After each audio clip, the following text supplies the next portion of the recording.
ಕಿರಣ್ ಪವನ್ಕೆರೆ ಅವರ ಪವನ್ ಕಿರಣಕೆರೆ ಅವರ ವಾಗ್ವಿಲಾಸವನ್ನು ಈ ವೇದಿಕೆಯಲ್ಲಿ ನಾವು ಸವಿಯುವುದಕ್ಕಿದ್ದೇವೆ. ಶಲ್ಯ ಸಾರಥ್ಯ ಕಥಾಭಾಗವನ್ನು ನಡೆಸಿಕೊಡಬೇಕಾಗಿ ಪ್ರೀತಿಪೂರ್ವಕವಾಗಿ ವಿನಂತಿಸ್ತಾ ಇದ್ದೇವೆ.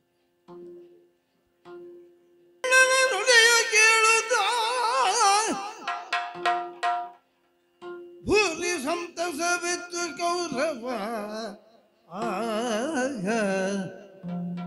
ಭೂರಮಣನತಿತವ ಕದವಿ ಮಾತ್ರೇ ಜನರ ಮನೆಗೆ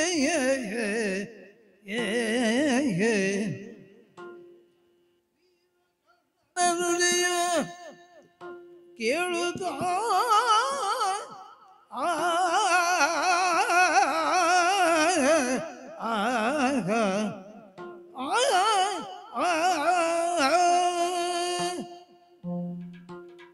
ಪ್ರಸಂಗ ಬದಲಾಯಿತು. ಹಾಗೆ ತೊಡಗುವಾಗ ಹೀಗಿದ್ದದ್ದಲ್ಲ. ವೀರಕರ್ಣನ ಸೇನಾಧಿಪತ್ಯ ಹೇಳುವಾಗಲೇ ಇದ್ದದ್ದು ಹಾಗೆ. ಸೇನಾಧಿಪತ್ಯಕ್ಕೆ ತೊಡಗಿದ್ದು ನಿನ್ನೆಯೋ ಇಂದೋ ಎಂಬ ಪ್ರಶ್ನೆ ಅಲ್ಲ. ಯುದ್ಧ ಪ್ರಾರಂಭದಲ್ಲಿಯೇ ಸೇನಾಧಿಪತ್ಯವನ್ನು ಅವ ತೊಡಗಿಕೊಂಡಿದ್ದಾನೆ.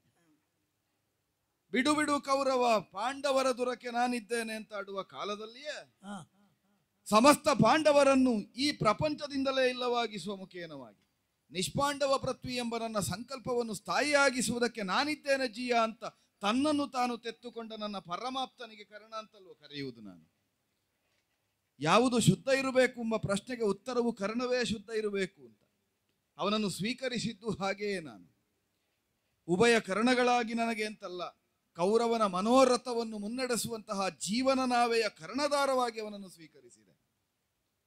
ಗೆದ್ದು ಕೊಡ್ತೇನೆ ರಾಯ ಅಂತ ಆಡಿದ, ವಿಶ್ವಾಸದಿಂದಲೇ ಕಳುಹಿಸಿದೆ. ಎಂತಹ ಸ್ಥಿತಿಗೆ ಬಂದು ನಿಂತಿತು.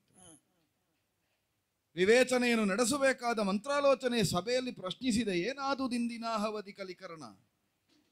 ಕಲಿಯಾಗಿ ಅವನನ್ನು ಸ್ವೀಕರಿಸಿ ಆಹವದಲ್ಲಿ ಏನಾಯಿತು ಅಂತ ಪ್ರಶ್ನಿಸಿದ್ರೆ ಪರಾಭವವಾಯಿತು ಅಂತ ಆಡುತ್ತಾ ಇದ್ದಾನೆ. ಒಮ್ಮೆಗೆ ನನಗೂ ಹತಾಶೆಯಾಗಿತ್ತು. ಯಾರ ಮೇಲೆ ಮಿತವಾದ ವಿಶ್ವಾಸವನ್ನಿರಿಸಿ ಯುದ್ಧಾಪೇಕ್ಷೆಯಲ್ಲಿ ನಾ ತೊಡಗಿಕೊಂಡಿದ್ದೇನೋ ಅವನ ಸೇನಾಧಿಪತ್ಯದಲ್ಲಿಯೇ ಪರಾಭವವಾಗುತ್ತದೆ ಅಂತಾದ್ರೆ ಇನ್ಯಾರಲ್ಲಿ ವಿಶ್ವಾಸ ಇಡಿಸುವುದು? ಮೈತ್ರಿಗಿಂತ ಅತೀತವಾದ ವಿಶ್ವಾಸವೇ ಇಲ್ಲ. ಶ್ವಾಸವೇ ಮೈತ್ರಿ ಕೌರವನದ್ದು. ಅಂತಹ ಶ್ವಾಸಭೂತನಾದಂತಹ ಕರ್ಣನೇ ಇಂದಿನ ಸೇನಾಧಿಪತ್ಯದಲ್ಲಿ ನಕುಲನಿಂದ ಪೆಟ್ಟು ತಿಂದು ಬರುವಲ್ಲಿ ಅವರಿಗೆ ಪರಾಭವವನ್ನು ಹೊಂದುತ್ತಾನೆ ಅಂತಾದ್ರೆ, ಪಂಚಪಾಂಡವರಲ್ಲಿ ಕ್ಷೀಣಬಲನಾದವನು ನಕುಲ ಅಂತ ನಾವು ಅಂಗೀಕರಿಸುವುದು, ಯಮಳರನ್ನು ಅತಿ ಕ್ಷೀಣರು ಅಂತ. ಹಾಗೆನಿಸಿಕೊಂಡವರಲ್ಲಿಯೇ ಇವ ಕ್ಷೀಣಬಲ ಅಂತ ಮಾನಿತನಾದಂತಹ ಕರ್ಣ ಪರಾಭವವನ್ನು ಹೊಂದುತ್ತಾನೆ ಅಂತಾದ್ರೆ ಇನ್ಯಾರಲ್ಲಿ ವಿಶ್ವಾಸ ಇರಿಸುವುದು? ಏನು ಮಾಡುವುದು ಕರ್ಣ ಅಂತ ಅವನಲ್ಲಿಯೇ ಕೇಳುವಾಗ ಸಕಾರಣವನ್ನು ಕೊಟ್ಟ. ಸತ್ಯ ಅಲ್ವಾ? ಬಹಳಷ್ಟು ಸಂದರ್ಭದಲ್ಲಿ ನಾವು ಎಣಿಸಿದ್ದು ನಡೆಯಬೇಕು ಅಂತಾದ್ರೆ ಅದಕ್ಕೆ ಅನುಕೂಲವಾದಂತಹ ವಾತಾವರಣವೂ ಕಲ್ಪಿತವಾಗಬೇಕು. ವಾತಾವರಣ ಪ್ರತಿಕೂಲವಾದರೆ ನಾವು ಆಶಿಸಿದ್ದನ್ನು ಸತ್ಯವಾಗಿಸುವುದು ಹೇಗೆ? ಪ್ರತಿಬಂಧವಾಗಿರುವುದನ್ನು ಆಡಿದ, ಅದನ್ನು ತಡೆಯಾದ ತೊಡಕನ್ನು ನಿವಾರಿಸಿ ಸಾಧಿಸುವುದಕ್ಕೆ ಬೇಕಾದ್ದನ್ನು ಏನು ಅನ್ನುವುದಕ್ಕೂ ಒಂದು ಉತ್ತರವನ್ನು ಕೊಟ್ಟ. ಅಷ್ಟು ಹೇಳಿದ ಮೇಲೆ ಎಲ್ಲಿಗೆ ಹೋಗುವುದು ಅಂತ ಯೋಚನೆ ಮಾಡುವುದು ಬೇಡವಾ? ಹೋಗುವುದು ಅಲ್ಲಿಗೆ, ಹೋದ ಮೇಲೆ ಏನು ಅಂತ ಮೊದಲೇ ನಿರ್ಣಯ ಉಂಟು. ಯಾರಾದ್ರೂ ಅಷ್ಟೇ ಸ್ವಾಮಿ, ಒಂದು ಪ್ರಾಯದವರೆಗೆ ನಾವು ಹೇಳಿದ್ದನ್ನು ಕೇಳುವುದು, ಮತ್ತೊಂದು ಪ್ರಾಯ ಆದ ಮೇಲೆ ಅವರು ಹೇಳಿದ್ದನ್ನು ನಾವು ಕೇಳಿದ್ರೆ ಆಯ್ತಷ್ಟೇ, ಮತ್ತೆ ಯಾವುದಕ್ಕೆ ಅವಕಾಶ ಇಲ್ಲ. ನಮ್ಮ ಮಾವ ಶಲ್ಯ ಭೂಪತಿಗಳು, ಶಲ್ಯಭೂತಸ್ತು ಶತ್ರುಣ, ಅದು ಎಲ್ಲಿ ಯಾವಾಗ ಚುಚ್ಚುತ್ತದೆ ಅಂತ ಇಲ್ಲ, ಯಾರಿಗೆ ಚುಚ್ಚುತ್ತದೆ ಅಂತಲೂ ಇಲ್ಲ. ಮತ್ತೊಂದು ಶಲ್ಯ ಉತ್ತರೀಯ, ಅದು ಹೆಗಲಲ್ಲಿರುವುದಕ್ಕಿಂತ ತಲೆಯ ಮೇಲಿರುವುದೇ ಹೆಚ್ಚು. ಅದೀಗ ತಲೆಯಲ್ಲಿರ್ತದೋ ಮುಖ ಮುಚ್ಚುತ್ತದೋ ಏನು ಅಂತಲೂ ಗೊತ್ತಿಲ್ಲ. ಅದಕ್ಕೆ ಒಂದು ನಿರ್ಣಯ ಮಾಡಿದ್ದೇನೆ, ನಾನೀಗ ಹಿಮ್ಮೇಳದವರನ್ನು ನಂಬುವುದಿಲ್ಲ, ಬಿಟ್ಟಿದ್ದೇನೆ. ನಮ್ಮಲ್ಲಿ ಇರುವಾಗ ಹಾಗೇ ಇರುವುದು. ನಿಮ್ಮತ್ತೆ ನೀ ಹೇಳಿದ್ದೇ ಕೌರವ, ಸ್ವಲ್ಪ ನಾ ಓರೆಯಾದ ಮೇಲೆ ಮರೆಯಾದ ಮೇಲೆ ಅವರ ಹೇಳುವುದು. ನಮ್ಮ ರಾಯರೊಂದು ಅವರಲ್ಲಿ ಬೈಗುಳ ತಿಂದದ್ದು ಸ್ವಲ್ಪವೋ, ಯಾಕೆ? ಅದಕ್ಕೆ ಏಕಾಂಗಿಯಾಗಿ ಬೊಂಬಾಳ ದೇವಿಗೆಯವರಿಗೂ ಹೇಳಿದ್ದೇನೆ, ಬಿಡದಿಯ ಬಾಗಿಲವರೆಗೆ ಮಾತ್ರ ಪ್ರವೇಶ, ಮತ್ತೆ ನಿಮಗೂ ಇಲ್ಲ. ನಾಯಕ ಎಂಬ ಶಬ್ದಕ್ಕೆ ಈ ಕಾಲಕ್ಕೆ ಕುರುಕ್ಷೇತ್ರ ಯುದ್ಧ ಪ್ರಾರಂಭವಾಗಿ 16 ದಿವಸ ಕಳೆದಿದೆ. ಈಗ ನಾನೊಂದು ವ್ಯಾಖ್ಯಾನವನ್ನು ಕೊಡುತ್ತೇನೆ. ಯಾರು ಏನೇ ಹೇಳಿದ್ರು ಒಳ್ಳೆಯದು ಅಂತ ಹೇಳುವವ ನಾಯಕ. ಅವ ಬಾಯಿಗೆ ಬಂದದ್ದು ಹೇಳಿ, ವಾಚ್ಯವೋ ಅವಾಚ್ಯವೋ ಒಳ್ಳೆಯದು ಆದೀತು, ಸಂತೋಷ, ಇಷ್ಟು ಉಂಟ ಅವ ನಾಯಕ. ಅದಿಲ್ಲದೆ ಇದ್ರೆ ಅವ ನಾಯಕ ಎಂಬ ಶಬ್ದಕ್ಕೆ ಅನರ್ಹ. ನಾನು ವಿಶ್ವನಾಯಕ ಆಗಬೇಕು ಅಂತ ಹೊರಟವ, ಬರೇ ನಾಯಕನೂ ಅಲ್ಲ, ಸಮಸ್ತ ಆರ್ಯಾವರ್ತಕ್ಕೆ ಚಕ್ರಾಧಿಪತಿ ಆಗಬೇಕು. ಈಗ ಯಾರು ಹೇಳಿದ್ರೂ ಕೇಳಬೇಕು ಅಂತಲೇ ಅದಕ್ಕೆ ಅರ್ಥ ಅಲ್ವಾ? ಆದ್ದರಿಂದ ಏನೆಲ್ಲ ಹೇಳಿಯಾರು ಎಂಬ ಕಲ್ಪನೆ ಉಂಟು, ಅದೆಲ್ಲ ಕೇಳುವುದಕ್ಕೆ ಸಿದ್ಧವಾಗಿ ಹೊರಟಿದ್ದೇನೆ, ಏಕಾಂಗಿಯಾಗಿ. ನೋಡುವ, ಒಳ್ಳೆಯದ್ದು ಒಳ್ಳೆಯದ್ದು ಒಳ್ಳೆಯದ್ದು ಅಂತ ಹೇಳಿ ಅಭ್ಯಾಸ ಇಲ್ಲ ನನಗೆ. ಈಗ ಹೋಗುವಾಗ ಅದನ್ನೇ ಮಂತ್ರದಾಗಿ ಉಚ್ಚರಿಸ್ತಾ ಹೋಗುತ್ತೇನೆ, ಒಳ್ಳೆಯದು ಒಳ್ಳೆಯದು. ಮಾವ ಏನು ಹೇಳಿದ್ರು ಒಳ್ಳೆಯದು, ಮಾವ ಒಳ್ಳೆಯವರು, ಆದದ್ದು ಒಳ್ಳೆಯದು, ಆಗುವುದು ಒಳ್ಳೆಯದು, ಹೋದದ್ದು ಒಳ್ಳೆಯದು, ಇದ್ದದ್ದು ಒಳ್ಳೆಯದು, ಎಲ್ಲ ಒಳ್ಳೆಯದು. ಈ ಭಾವದಿಂದ, ಒಂದು ವಿನಯದಿಂದ, ಈವರೆಗೆ ಕೌರವನಲ್ಲಿ ಕಾಣದೇ ಇದ್ದ ಒಂದು ಸ್ವಭಾವವನ್ನು ಈಗ ನಾ ತೋರಿಸುವುದಕ್ಕೆ ಹೊರಟದ್ದು. ಶೀಲದಿಂದ ಸಿದ್ಧವಾದದ್ದು ಶೈಲಿ, ನನ್ನ ಶೀಲದಿಂದ ಸಿದ್ಧವಾದ ಶೈಲಿಯನ್ನು ತೋರಿಸುವುದಕ್ಕೆ ಹೊರಟದ್ದೇ ಅಲ್ಲ, ಕೃತ್ರಿಮ ಶೈಲಿ. ಇದು ಆರೋಪಿಸಿಕೊಂಡದ್ದು. ನಮ್ಮ ಆಚೆ ಪಕ್ಷದ ನಾಯಕ ಇದ್ದಾನಲ್ಲ ಧರ್ಮರಾಯ, ಯಾವುದು ಹೇಳಿದ್ರು ಹಾಗೆ ಒಳ್ಳೆಯದು ಒಳ್ಳೆಯದು, ಕೈ ಮುಗಿದು. ಅವನ ಶೀಲದ ಶೈಲಿಯನ್ನು ನಾ ಆರೋಪಿಸಿಕೊಂಡ. ಅವನಾಗೆ ಬದುಕಿನಲ್ಲೇ ಆಗುವುದಕ್ಕೆ ಮನಸ್ಸಿಲ್ಲ ನನಗೆ. ಆದ್ರೆ ಮಾವನೆದುರಿನಲ್ಲಿ ಅಷ್ಟು ವಿನಯದಿಂದ, ಅಷ್ಟು ಸೌಶೀಲ್ಯದಿಂದ ಒಂದು ಶೈಲಿಯನ್ನು ರೂಢಿಗತವಾಗಿಸಿಕೊಂಡು ಮಾವನ ಬಿಡದಿಯವರೆಗೆ ಹೊರಟು ನಿಂತಿದ್ದೇನೆ. ನೋಡುವ ನೋಡುವ, ಬಿಡದಿಗೆ ಹೋಗುತ್ತೇನೆ. ಚಾರು ವಿಭವದುಳ್ಳೈದೆ ಬರಲ ತಾರಕರ ಸನ್ನೆಯಲ್ಲಿ ತಿಳಿದು ವಿಚಾರಿಸುತ್ತ ಬಳಿಕ ಇದಿರು ಬಂದ ಅರಸನನು ಮನ್ನಿಸಿದ. ಆಗ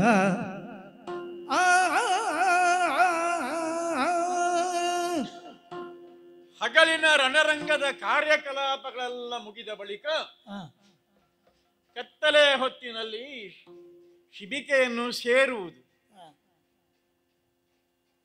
ವಿಶ್ರಾಂತಿಯನ್ನು ಪಡೆಯುವುದು. ಶಯನಾಗಾರವನ್ನು ಸೇರಿದರೆ ನಿದ್ದೆ ಬರುವುದಿಲ್ಲ.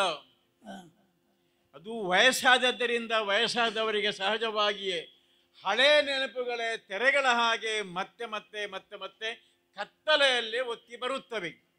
ನಮಗೂ ಹಾಗೆ ಆಗುತ್ತಿರುವುದು.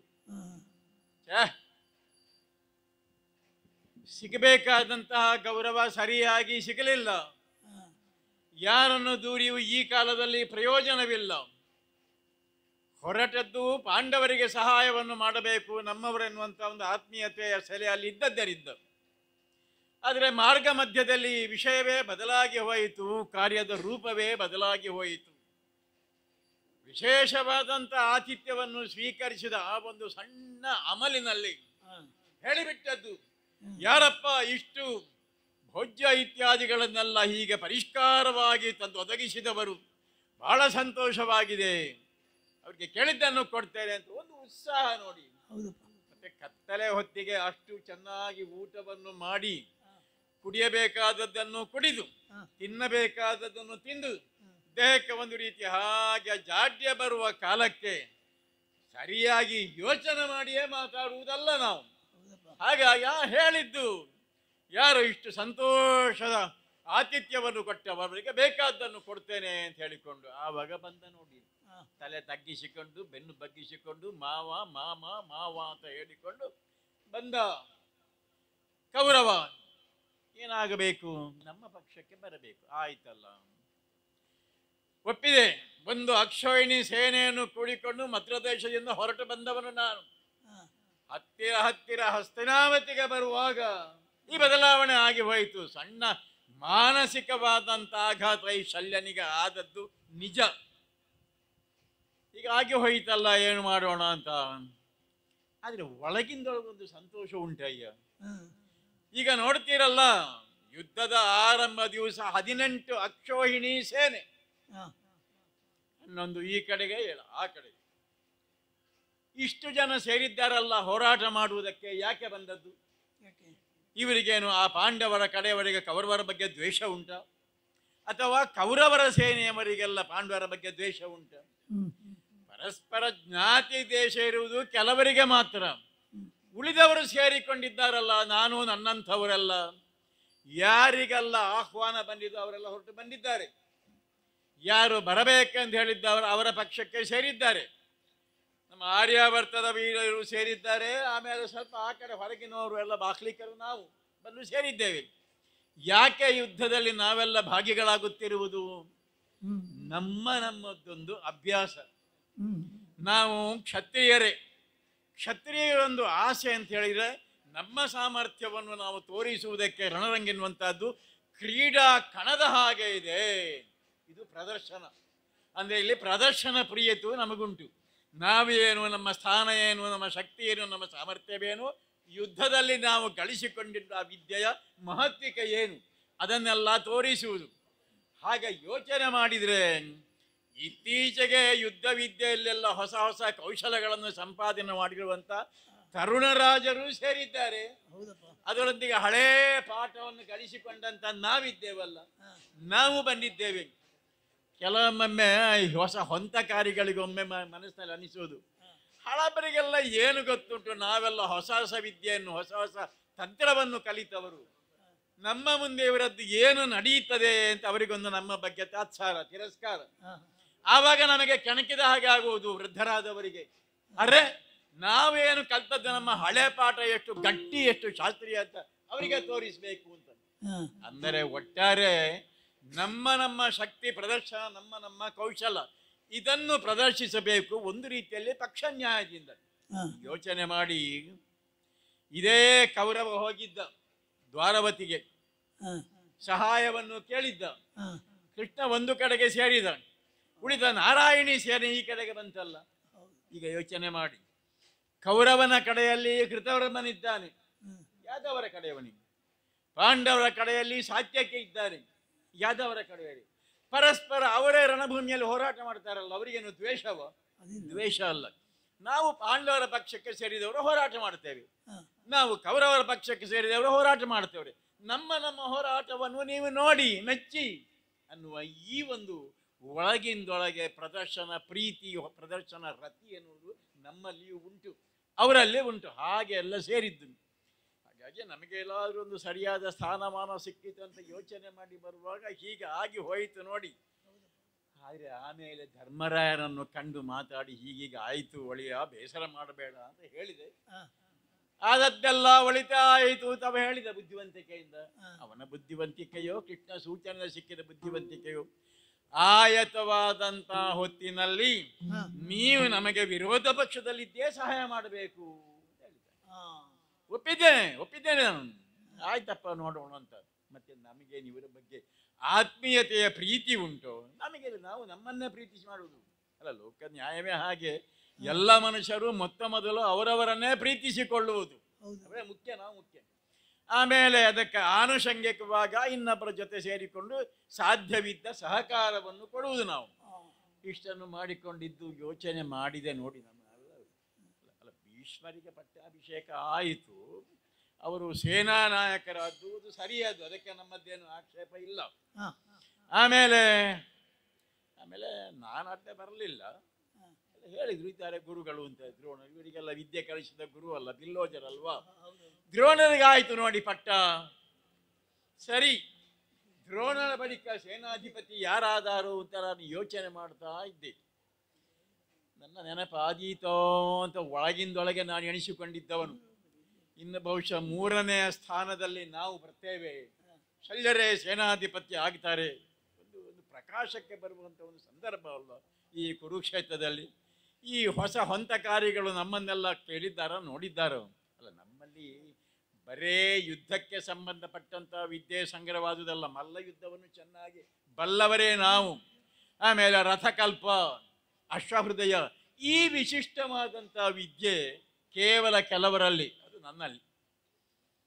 ಇಂಥದ್ದಕ್ಕೆಲ್ಲಾದರೂ ಅವಕಾಶ ಸಿಕ್ಕೀತಂತೂ ನಾನು ನಿರೀಕ್ಷೆ ಮಾಡ್ತಾ ಇದ್ದವನು.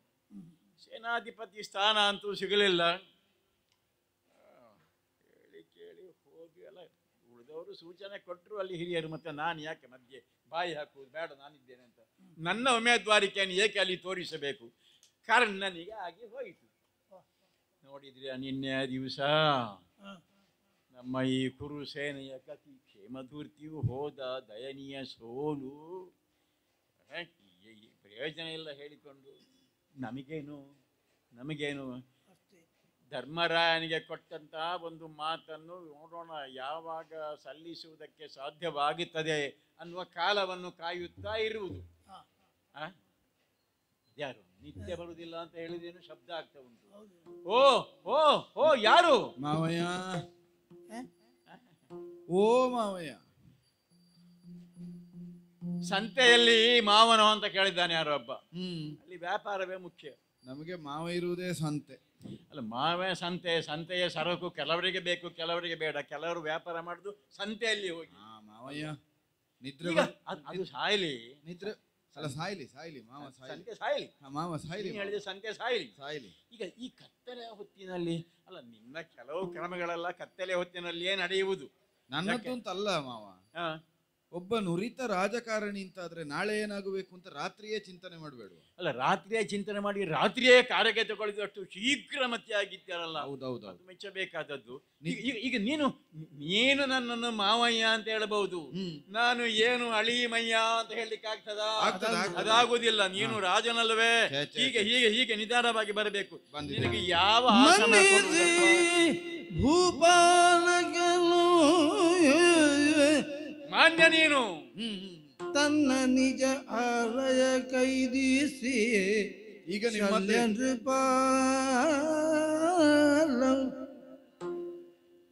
ತನ್ನ ನಿಜಾಲಯ ಕೈದಿಸಿ ಒಟ್ಟದ್ದು ನಾನೇ. ಈಗ ನಿಮ್ಮದೇ.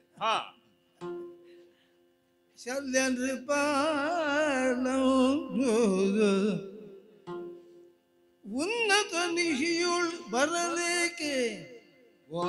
ಏನು ಬಂದೆ? ಉನ್ನತ ನಿಶಿಯುಳು ಬರಲೇಕೆ ಎನ್ನುತ್ತ ಬೆಸಗೊಳ್ಳಲು ಅವ ನಿಂತೆಂದನು ನಗುತ್ತೋ. ಮನ್ನಿತಿ ಭೂಪಾಲಕನೋ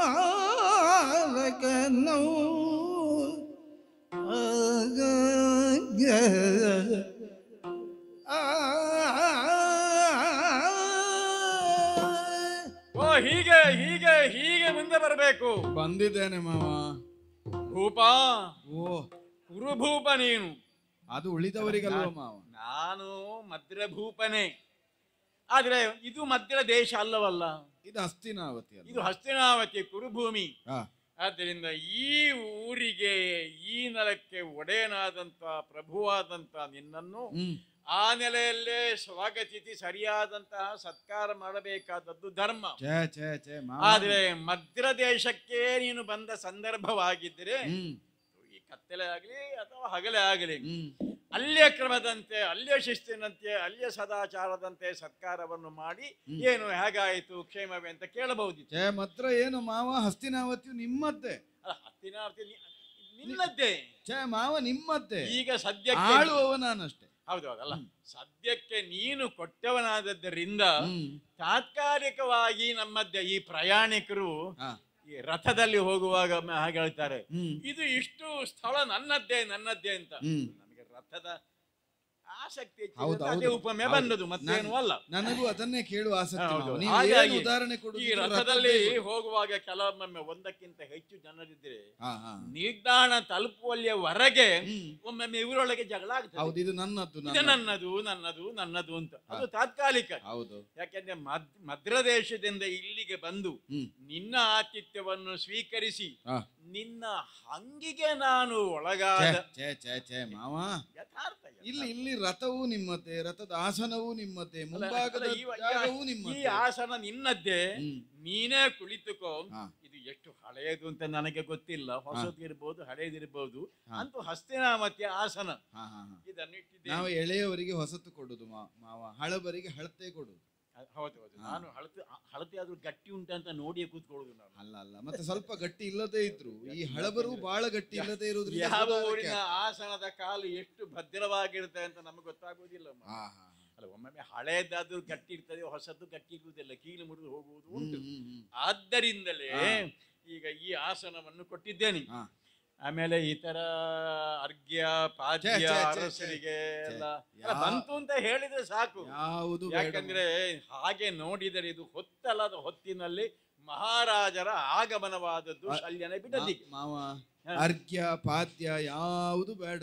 ನಮ್ಮದು ಮಾತುಕತೆ ಮುಗಿದ ಮೇಲೆ ಮದ್ರದಿಂದ ತಂದದ್ದೇನಾದ್ರು ಇದ್ರೆ ಕೊಡಿ, ತಕೊಂಡು ಹೋಗ್ತಾನೆ. ಮದ್ರದಿಂದ ತಕೊಂಡು ಹೋಗುದಾರ ಕೊಡಬಹುದಿತ್ತು. ಮತ್ತೆ ನೀನ್ ಅದನ್ನು ಇಲ್ಲಿ ಸೇವನೆ ಮಾಡ್ತೆ ಅಂತ ಹೇಳಿದ್ರೆ ಮಾತುಕತೆ ಮುಂದುವರಿಯುತ್ತದೆ. ಅಲ್ಲ, ಅದು ಮುಗಿದ ಮೇಲೆ ಅನುಮಾನವೇ ಉಂಟು. ಮುಗಿದ ಮೇಲೆ ನೋಡು, ಅದು ಮದ್ರದಿಂದ ತಂದದ್ದನ್ನು ನಾವೇ ನಮಗೆ ಅಗತ್ಯಕ್ಕೆ, ಯಾಕಂದ್ರೆ ನಾವು ನಮ್ಮ ಸ್ಥಳವನ್ನು ಸ್ವಸ್ಥಳವನ್ನು ಬಿಟ್ಟು ಬೇರೆ ಸ್ಥಳಕ್ಕೆ ಹೋಗುವಾಗ ನೀರು ಸಹಿತವಾಗಿಯೂ ಕೊಂಡೋಗುವ ಕ್ರಮ ಉಂಟು. ಅದು ಯುದ್ಧ ಆಗುವ ಭೂಮಿ ಅಂತ ಹೇಳಿದ್ರೆ ಅಲ್ಲಿ ನೀರು ಎಷ್ಟು ಕಲುಷಿತವಾಗಿರ್ತದೆ, ಆಮೇಲೆ ನೀರಿನಲ್ಲಿ ಏನೆಲ್ಲ ಬೆರಕೆಯಾಗಿರ್ತದೆ, ಎಲ್ಲ ತೊಂದರೆಗಳು ಇರುವುದರಿಂದ, ಅನುಮಾನ ಇರುವುದರಿಂದ ಆ ಜಾಗೃತಿಯನ್ನು ಮಾಡಿಕೊಂಡು ನಾವು ಅಗತ್ಯದ್ದು ತಂದಿದ್ದೇವೆ. ನಮ್ಮ ಸೇವಕ, ಯಾಕಂದ್ರೆ ಬರುವಾಗ ಒಂದು ಅಕ್ಷೋಹಿಣಿ ಸೇನೆ ಬರುವಾಗ ಜ್ಯೋತಿ ಅಲ್ಲ ಬಂದ ಅಕ್ಷೋಹಿಣಿಯಲ್ಲಿ ಕೆಲವರೆಲ್ಲ ಈಗಾಗಲೇ ಹೋಗಿ ಆಗಿದೆ. ಹೌದು, ಉಳಿದದ್ದು ಕಡಿಮೆ ಹೆಚ್ಚು. ಏನು ಮಾಡೋಣ, ದಿನೇ ದಿನೇ ದಿನೇ ದಿನೇ ಲೆಕ್ಕ ಹಾಕಿದ್ರೆ ಕೌರವನ ಕಡೆಯಲ್ಲೇ ಎಲ್ಲ ಸಾಯ್ತಾ ಇದ್ದಾರೆ. ಅದರಲ್ಲಿ ನಮ್ಮ ಮಧ್ಯದೇಶದ ಸೇನೆಯವರು ಎಷ್ಟು ಜನ ಹೋದ್ರು ಅಂತ ಲೆಕ್ಕ ಹಾಕುವಾಗ ಸ್ವಲ್ಪ ಬೇಸರ ಆಗ್ತದೆ. ಸೇನೆ ಯುದ್ಧ ಅಂದ ಮೇಲೆ ಸಂತೋಷ ಪಡಬೇಕಲ್ಲ, ಸಹಜ ಅಲ್ವೋ ಮಾವ? ಸರಿ, ಈಗ ಕೂತಿಯಾ? ಈಗ ನಿನಗೆ ಬಾಯಾರಿಕೆಗೆ ಕತ್ತಲೆ ಹೊತ್ತಿನಲ್ಲಿ ಬೇಕಾಗ್ಲಿಕ್ಕಿಲ್ಲ. ಏನು ಬೇಡ. ನೀನು ರಥಾರೋಹಿಯಾಗಿ ಬಂದಿದ್ಯೋ ನಡೆದುಕೊಂಡು ಬಂದಿದ್ಯೋ ನನಗೆ ಗೊತ್ತಿಲ್ಲ. ಇರ್ಲಿ, ನೀನೀಗ ಈಗ ಬಂದದ್ದೇನು ಮಾವ? ನಾನು ಬಂದದ್ದು ನಿಮ್ಮಲ್ಲಿ ಮಾತಾಡುವುದಕ್ಕೆ, ನನ್ನ ಹತ್ರ ಮಾತಾಡ್ಲಿಕ್ಕೆ. ಹೌದು. ಆಗ್ಲಿ, ಈಗಲಾದ್ರೂ ನಿನಗೆ ಇವತ್ತಾದ್ರೂ ಮಾತಾಡ್ಬೇಕು ಅಂತ ತೋರಿತಲ್ಲ. ಇಲ್ಲಾಂದ್ರೆ ಪ್ರತಿದಿನ ಯಾರಾದ್ರೂ ಕತ್ತಲೆ ಹೊತ್ತಿನಲ್ಲೇ ಮಾತಾಡ್ಲಿಕ್ಕೆ ಸಿಗ್ತಾರ ಅಂತ ನೋಡಿದ್ರೆ ಯಾರೂ ಸಿಗುವುದಿಲ್ಲ, ವಾರ್ತಾವಾಹಕರನ್ನು ಬಿಟ್ರೆ. ಮತ್ತೆ ಬೆಳಿಗ್ಗೆ ಆದ ಮೇಲೆ ಯುದ್ಧ ಭೂಮಿಯ ಕರ್ತವ್ಯದಂತೆ ನಾವು ಯುದ್ಧಕ್ಕೆ ಹೋಗುವುದು, ಸಾಧ್ಯವಾದಷ್ಟು ನಮ್ಮದನ್ನು ತೋರಿಸುವುದು, ಆಮೇಲೆ ಮೆಚ್ಚುಗೆ ಮಾತನ್ನು ಯಾರು ಅವರೇ ಸಹಜವಾಗಿ ಅಪ್ರೇಷಿತವಾಗಿ ಅವರು ಹೇಳಿದ್ರೆ ಅದನ್ನು ಕೇಳುವುದು ಬರುವುದು ಇತ್ತು. ಆದ್ರೆ ಇವತ್ತು ನೀನೆ ಕುರುಭೂಪಾಲ ಬಂದಿದ್ಯಂದ್ರೆ ಏನೋ ವಿಶೇಷ ಇರಬೇಕು ಮಾವ. ಈ ಮೊದಲು ನಿಮ್ಮಲ್ಲಿ ಮಾತಾಡಿದವೇನು, ಇದೇನು ಪ್ರಾರಂಭ ಅಲ್ಲ. ಅಲ್ಲ ಮಾತಾಡಿದೆ. ಆದ್ರೆ ಮೊದಲು ನಾ ಮಾತಾಡುವಾಗ ನಾ ಪ್ರಾರಂಭಿಸುವುದು, ಮುಂದುವರಿಸುವುದು ನೀವು. ಹೌದು, ನಿಮ್ಮ ಕ್ರಮ. ಅಲ್ಲ, ನನ್ನ ವಯಸ್ಸಿನವರ ಕ್ರಮವೂ ಹಾಗೆ. ಈಗ ನನ್ನಲ್ಲಿ ಅಪೇಕ್ಷೆ ಅದಲ್ಲ ಮಾವ. ಮೊದಲು ನಾ ಮಾತಾಡುವುದನ್ನೆಲ್ಲ ನೀವು ಕೇಳಬೇಕು, ಮತ್ತೆ ನೀವು ಆಡಬೇಕು. ಏನೋ ಒಂದು ಸೂಚನೆಯನ್ನು ಕೊಡ್ತಾ ಇದ್ದಿ, ಕೇಳ್ತೀರೋ? ಕೇಳೋಣ ಕೇಳೋಣ. ಎರಡು ಕಿವಿ ಉಂಟಲ್ಲ. ಮಹಾವೀರ ಶಲ್ಯ ಭೂಪಾಲ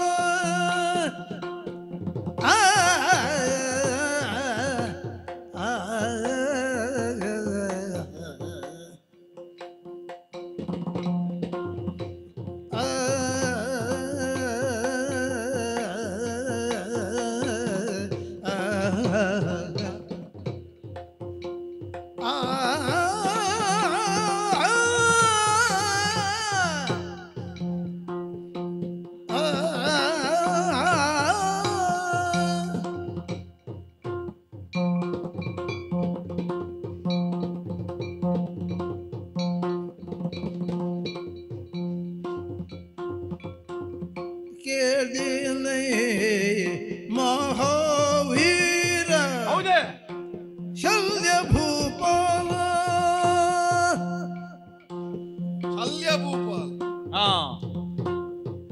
ತಾಳು ಪಾಲಿಸಬೇಕು ಭಿನ್ನ ವಿಪ ಸೊಲ್ಲ, ತಾಳು ಪಾಲಿಸಬೇಕು ಭಿನ್ನ ವಿಪ ಸೊಲ್ಲ. ಧುರದೊಳೆಂದಿನ ದಿನದು ಅತಿರಥ ಮಾರತರು ಎಲ್ಲ ಮುರಿದು ಹರಿಹಂತ್ಯದರಿ ಪರಿಯೊಳ್ ಎಲ್ಲ ಎಲ್ಲ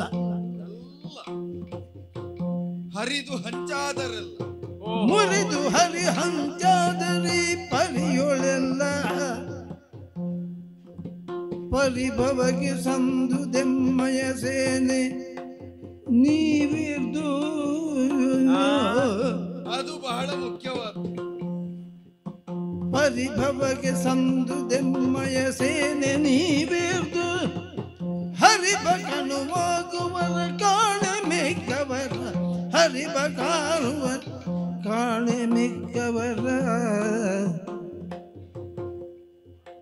ಕೇಳ್ದೆಲೆ ಮಹಾವೀರ ಶಲ್ಯ ಭೂಪಾಲ ತಾಳು ಪಾಲಿಸಬೇಕು ಭಿನ್ನ ವಿಪ ಸೊಲ್ಲ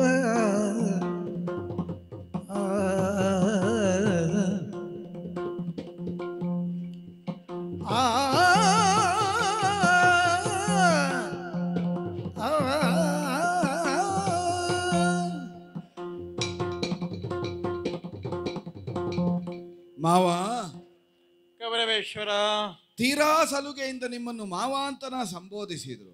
ನಾನಾ ಸಲಿಗೆಯನ್ನು ಒಪ್ಪಿಕೊಳ್ಳುವುದಿಲ್ಲ. ಈಗ ಶಲ್ಯಭೂಪತಿಗಳು ತಾವು, ಮದ್ರಭೂಪಾಲರು, ಮಹಾವೀರರು, ಈ ಪ್ರಜ್ಞೆ ನನಗುಂಟು. ಸ್ಥಾನಾಪನ್ನರಾದ ತಮ್ಮ ಸ್ಥಾನಕ್ಕೆ ಉಚಿತವಾದಂತಹ ಮಾತುಗಳನ್ನೇ ಆಡಬೇಕು ನಿಮ್ಮ ಅಳಿಯನಾಗಿಯೂ ಎಂಬ ಬದ್ಧತೆಯು ಉಂಟು ಮಾವ. ಹೌದಾ?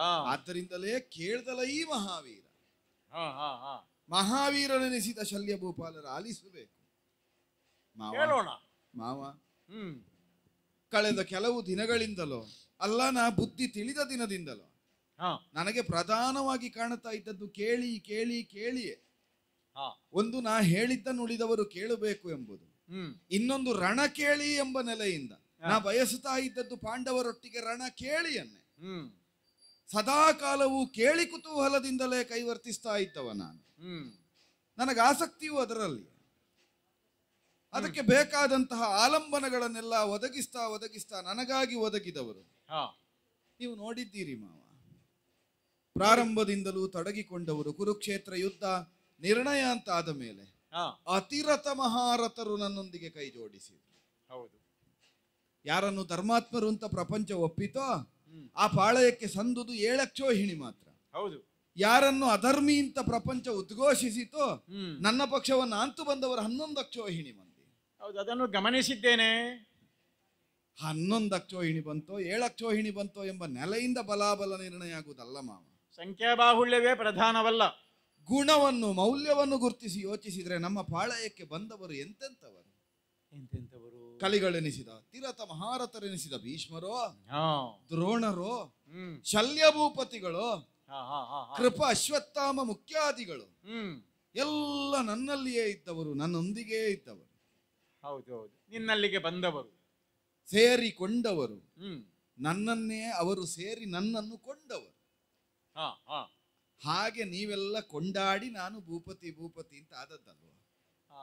ನನ್ನನ್ನು ನಮ್ಮನ್ನು ನೀನು ಕೊಂಡುಕೊಂಡೆ, ನಾವು ಆಡಿದೆವು ಅಲ್ವಾ. ತೊಡಗಿಕೊಂಡದ್ದೇ ಹಾಗೆ ಅಲ್ವ ಮಾವ. ಕೇಳಿರೈ ಮಾದ್ರೇಶ ಮುಖ್ಯರೆಲ್ಲ. ಹೌದೌದು. ಯಾರು ಯಾವ ಅರ್ಥವನ್ನು ಕೊಡ್ಲಿ ಮಾವ, ನನ್ನ ಅಂತರಾತ್ಮಕ್ಕೆ ನಾ ಹೇಳಿದ್ದಕ್ಕೆ ಅರ್ಥ ಏನು ಅಂತ ನನಗೆ ಗೊತ್ತಿಲ್ಲ. ಅದಕ್ಕೆ ಉಳಿದವರು ಹೇಳುವುದೇ, ನಾನೇ ಹೇಳಬೇಡುವ.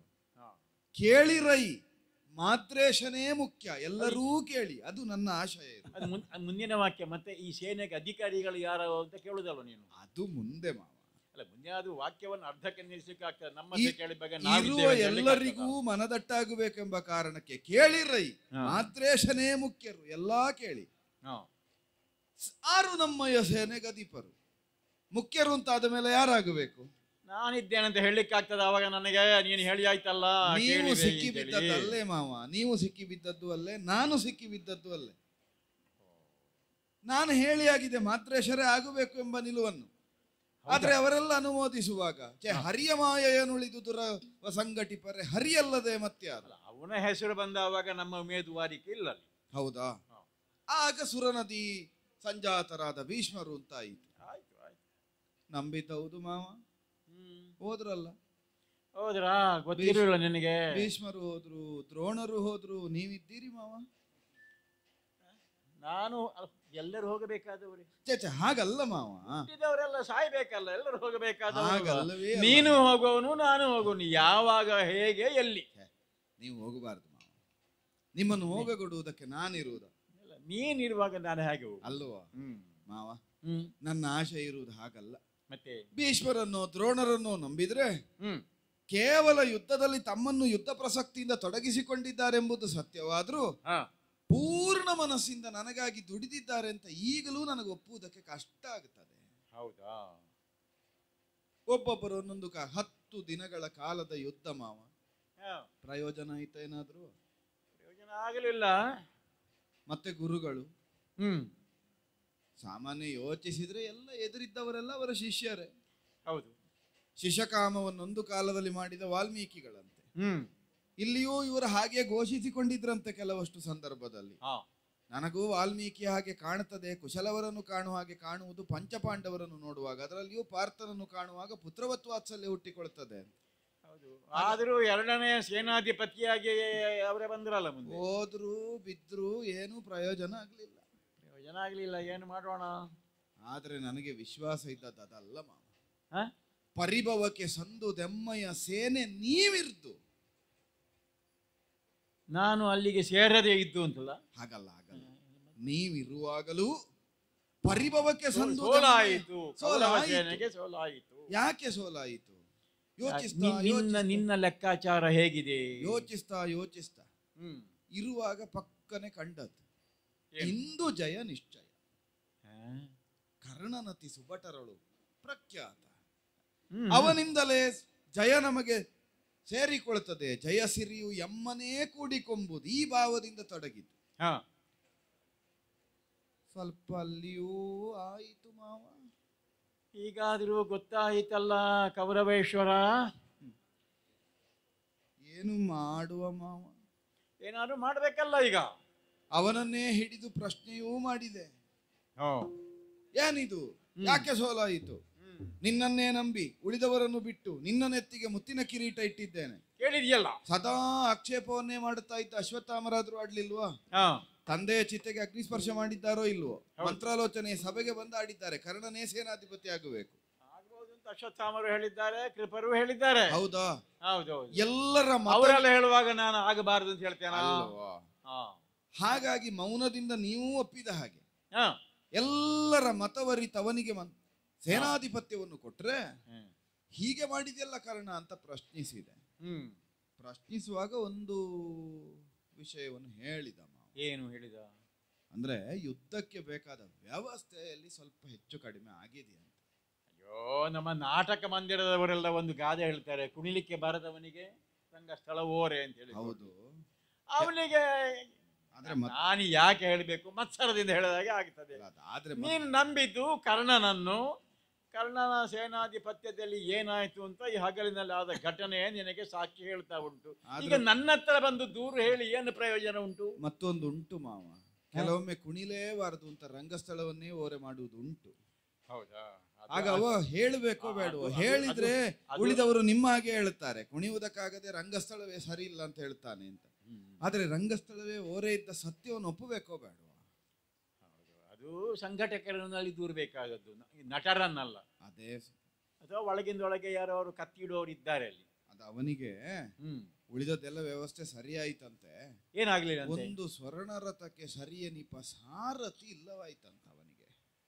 ಸಾರಥಿ?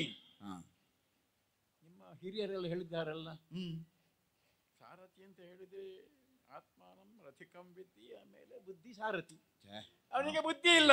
ಇಂಥದ್ದೆಲ್ಲ ಕೇಳುವುದಕ್ಕೆ ನಿಮ್ಮಲ್ಲಿಗೆ ಬರ್ಬೇಕು ಮಾವ. ಅಲ್ಲ, ಅದು ಇವತ್ತಲ್ಲ, ಈ ಯುದ್ಧ ಸಮಯದಲ್ಲೆಲ್ಲ ಅಲ್ಲ. ಇದು ಬಿಡಿ ಮಾವ.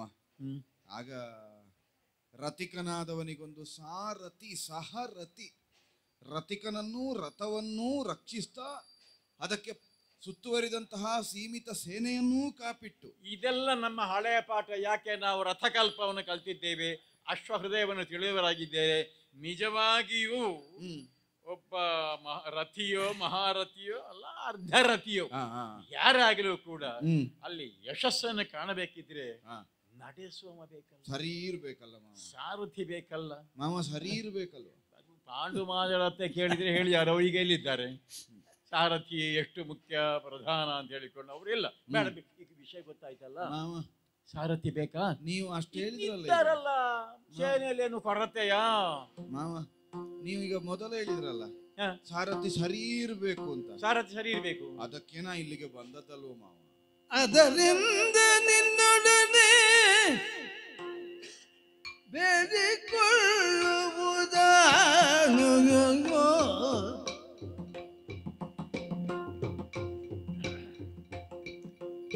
ಅದರಿಂದ ನಿನ್ನೊಡನೆ ಬೇಡಿಕೊಳ್ಳುವುದ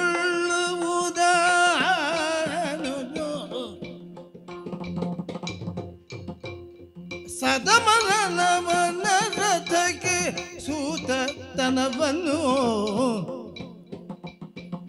ಸದಮಲನು ಅವನು ರಥಕ್ಕೆ ಸೂತತನವನ್ನು ಅದರಿಂದ ನಿನ್ನೊಡನೆ ಬೇಡಿಕೊಳ್ಳುವುದನ್ನು ಸದಮಲನವನ ರಥಕ್ಕೆ ಸೂತತನವನ್ನು ಪದುಳದಿಂಗೈದೆಮ್ಮ ಕುರುವಂಶವನು ಮುದದಿಂಸು ಕೀರ್ತಿಯನು ನೀ ಧರಿಸಬೇಕು ಪದುಳದಿಂಗೈದೆಮ್ಮ ಕುರುವಂಶವನು ಕಾಯ್ದು ಮುದದಿಂಸು ಕೀರ್ತಿಯನು ನೀ ಧರಿಸಬೇಕು ಕೇಳ್ದೇಳೆ ಮಹಾವೀರ ಶಲ್ಯ ಭೂಪಾಲ ತಾಡು ಪಾಲಿಸಬೇಕು ಭಿನ್ನ ವಿಪ ಸೊಲ್ಲ ಆ ಆ